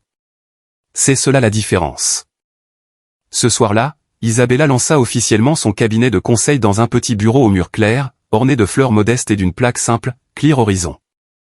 Elle invita quelques personnes, Hélène, Lorraine, 2 clientes, un ancien professeur d'université et, à sa surprise, Ryan, qui se présenta avec un bouquet de fleurs et une sincère maladresse. Marc ne fut pas invité. Il apprit par sa belle-sœur que l'événement avait été magnifique, et il ne s'en plaignit pas. Il resta chez lui, ouvrit une bouteille d'eau pétillante, pas de vin, et écrivit une lettre. Il ne l'envoya pas. Il ne lui demandait pas de revenir. Il la remerciait seulement d'être partie avant qu'ils ne deviennent tous deux des personnes définitivement méconnaissables. Isabella, lors d'un bref discours, parla sans microphone, sans scène, sans intention de devenir virale grâce à sa douleur. Beaucoup de femmes n'ont pas besoin qu'on leur donne un siège. Elles ont juste besoin d'arrêter d'accepter le siège qui les rabaisse. Hélène sourit. Lorraine essuya une larme discrète. Dehors, New York continuait sa course bruyante, inégale, brillante et dure. À l'intérieur de cette pièce, pourtant, il y avait un nouveau type de silence. Non pas le silence de la soumission, mais le silence de quelqu'un qui peut enfin respirer. Des mois plus tard, Isabella croisa Marc par hasard dans le même café de Tribeca. Elle sortit d'une réunion, tenant un dossier bleu et les clés de sa propre voiture. Il était assis seul, lisant un livre qui, à en juger par la couverture, traitait des dynamiques familiales et de la régulation émotionnelle. En la voyant, il se leva mais ne s'approcha pas trop. « Salut, Isabella. » Elle sourit légèrement. « Salut, Marc. » Il n'y avait pas de Chloé. Il n'y avait pas d'Eleanor. Il n'y avait pas d'avocat. Il n'y avait pas de dette suspendue entre eux à cet instant. Il y avait de l'histoire et des limites. Il lui demanda comment se portait le cabinet de conseil. Elle répondit qu'il grandissait lentement, de la bonne manière. Il dit qu'il s'était éloigné de la présidence pour un temps et que, bien que difficile, cela lui faisait du bien. La conversation dura quelques minutes, sans promesse. Alors qu'il se disait au revoir, Marc regarda la rue. « Tu conduis. » Elle montra ses clés. « Dès que je le peux. » Il sourit avec triste et respect. « Ça te va bien. » Isabella accepta la phrase sans en faire une invitation. « Prends soin de toi, Marc, » répondit-elle. « Toi aussi. » Et cette fois, aucun des deux ne tenta de retenir l'autre au mauvais endroit. Isabella sortit sur le trottoir où le soleil de fin d'après-midi dorait les immeubles et où la circulation commençait à se densifier. Sa voiture était garée à quelques mètres. Elle déverrouilla la portière, s'installa sur le siège conducteur et resta immobile un instant, regardant le volant sous ses mains. Elle se souvint de la nuit sur Park Avenue, du siège arrière, de la voix de Marc disant que ce n'était qu'un siège, de Chloé souriant dans le miroir. Elle se souvint aussi d'elle-même ouvrant la portière, posant le pied sur le pavé, et choisissant de disparaître convenablement. Elle sourit à présent, sans amertume, car elle n'avait pas disparu. Elle s'était seulement retirée du champ de vision de quelqu'un qui ne savait pas la voir. Elle démarra la voiture, ajusta le rétroviseur et vit son propre visage, plus serein, plus mûr, moins disposé à confondre l'amour avec l'autorisation. À la radio, une chanson douce remplit le silence. Avant de s'engager sur l'avenue, elle reçut un message d'Hélène, première intervention publique confirmée pour le mois prochain. Isabella répondit, continuons d'avancer. Puis elle s'inséra dans la circulation new-yorkaise, sans hâte d'atteindre une vie parfaite. Il lui suffisait qu'elle soit la sienne. De l'autre côté de la vitre du café, Marc la regarda partir. Il ne courut pas après elle. Ce fut peut-être son plus grand geste d'amour tardif, la laisser partir sans transformer son départ en une autre compétition. Il se rassit, ouvrit son livre, mais mit un moment à lire. Il pensa au siège avant, au siège arrière, à toutes les places qu'il avait distribuées comme si les gens étaient des meubles dans une pièce. Il pensa que peut-être il ne récupérerait jamais Isabella, et qu'accepter cela était la première chose décente qu'il faisait pour elle. Lorsqu'il baissa enfin les yeux vers la page, son téléphone vibra avec un message d'Eleanor lui demandant s'il viendrait au brunch du dimanche. Et répondit, « Je viendrai, mais pas pour faire semblant que tout va bien. » Sa mère le laissa sans réponse. Marc faillit sourire. Dehors, Isabella continuait de conduire, petite parmi les voitures, les bus et les lumières, mais entière d'une manière qu'il n'avait jamais su lui permettre. Et la ville qui, en cette nuit de douleur, avait été témoin de son départ, était à présent témoin d'autre chose, une femme qui n'avait besoin d'occuper le siège avant de personne parce qu'elle avait enfin choisi sa propre direction. 6 mois après le divorce, Isabella apprit que recommencer ne signifiait pas effacer Mark, Chloé ou la famille Brox de sa mémoire. Cela signifiait se souvenir sans saigner à nouveau de la même blessure. Le cabinet de conseil, Clear Horizon, avait grandi plus qu'elle ne l'espérait. Ce n'était pas une énorme entreprise, et il n'occupait pas un étage entier à Hudson Yard, mais il possédait quelque chose qu'aucun des salons de la famille Brox n'avait jamais eu, des femmes qui y entraient avec de la peur et en ressortaient les épaules légèrement moins voûtées. Isabella aidait des épouses, des veuves, des filles d'hommes d'affaires, de petites entrepreneuses, et même des femmes de famille traditionnelles qui, pendant des années, avaient signé des documents sans comprendre ce qu'elles cédaient. Chaque fois que l'une d'elles disait « Je me sens invisible », Isabella prenait une profonde inspiration parce qu'elle connaissait ce mot de l'intérieur. Ce matin-là, elle était invitée à donner une conférence dans un petit auditorium de Manhattan. Le thème était simple mais puissant, l'autonomie, la dignité et les choix au sein des relations. Helen Carter était au premier rang, fière comme quelqu'un qui regarde une blessure se transformer en outil. Lauren se présenta également discrètement, apportant des fleurs blanches et des excuses qui ne prirent pas la forme d'un discours, mais de cadeaux. Isabella monta sur scène sans robe voyante, sans bijoux exagérés, sans chercher à paraître invincible. Elle portait un tailleur pantalon clair et tenait seulement quelques feuilles de notes. Quand elle regarda le public, elle vit de nombreuses femmes en silence. Certaines avaient les yeux fatigués, d'autres serraient fermement leur sac à main. Isabella reconnut ce geste, c'était le geste de celle qui portait encore des documents, des peurs et des excuses dans le même espace. Elle commença sans dramatiser. Pendant longtemps, j'ai pensé que l'amour consistait à rester.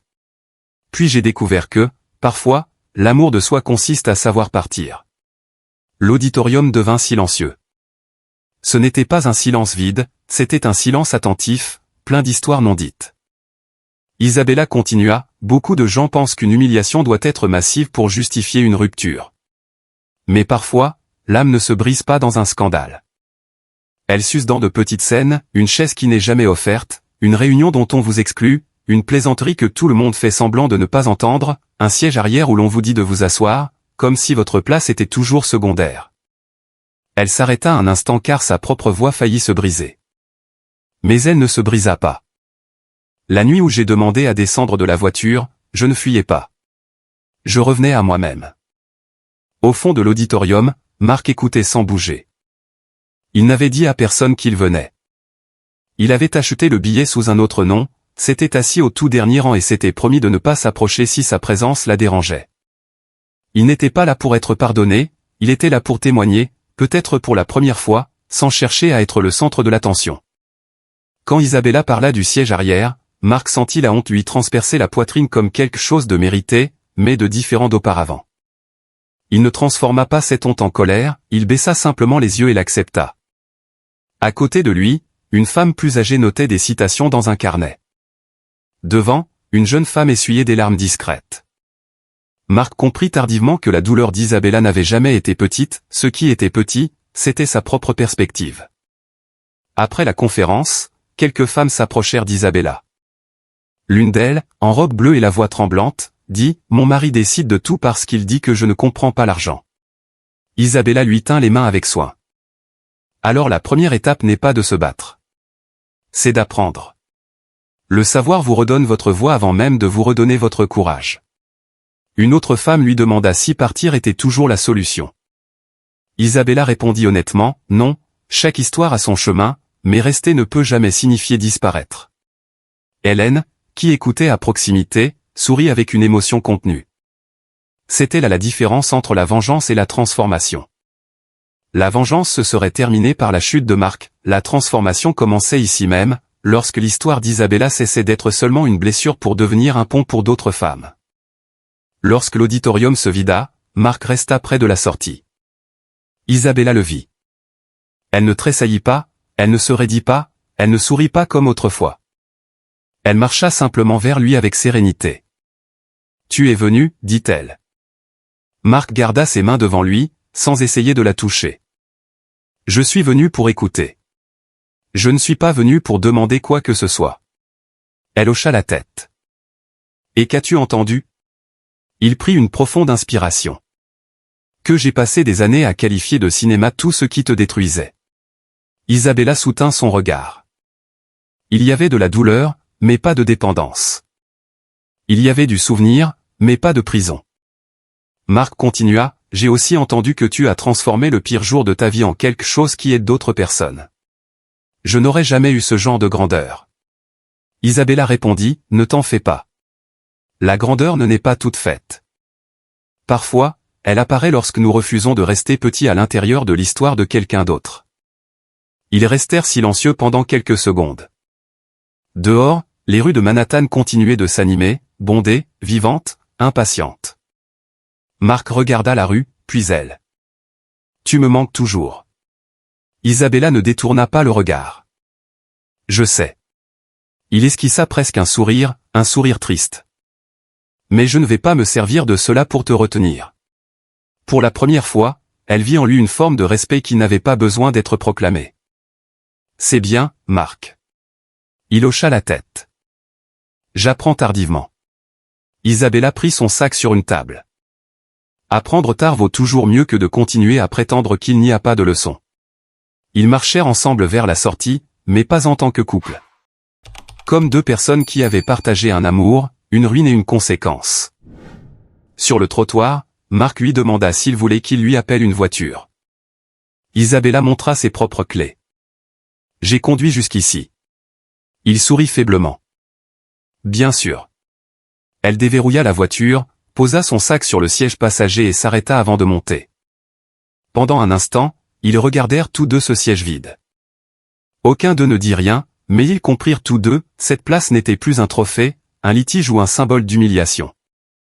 C'était juste un siège. La valeur d'Isabella n'y avait jamais été liée. Marc fit un pas en arrière. Bonne nuit, Isabella. Elle répondit, bonne nuit, Marc. Puis elle monta en voiture, ajusta son rétroviseur et démarra le moteur. Elle ne regarda pas en arrière immédiatement, non par orgueil, mais parce qu'elle n'avait plus besoin de vérifier s'il la regardait. Pour la première fois depuis des années, être vue cessait d'être une nécessité urgente. Tandis qu'elle conduisait dans Manhattan, Isabella sentit la ville défiler sous forme de lumière, de bruit et de mouvement. La vie n'était pas parfaite. Il y avait des jours difficiles, des souvenirs inattendus, des papiers à régler, des nuits où la solitude pesait plus lourd. Mais à présent, elle savait une chose que personne ne pourrait lui enlever, descendre du siège arrière ne signifiait pas vaincre quelqu'un, cela signifiait ne plus s'abandonner soi-même. À un feu rouge, elle reçut un message d'Hélène, « Tu as été brillante aujourd'hui. » Isabella sourit et répondit, « J'ai été vraie. Aujourd'hui, cela suffit. » Quand le feu passa au vert, elle avança. Non pas en tant qu'épouse de quelqu'un, non pas en tant qu'ex de quelqu'un, non pas en tant que femme humiliée qui faisait un retour pour prouver sa valeur. Simplement en tant qu'Isabella, entière, imparfaite, libre, et enfin maîtresse de sa propre direction.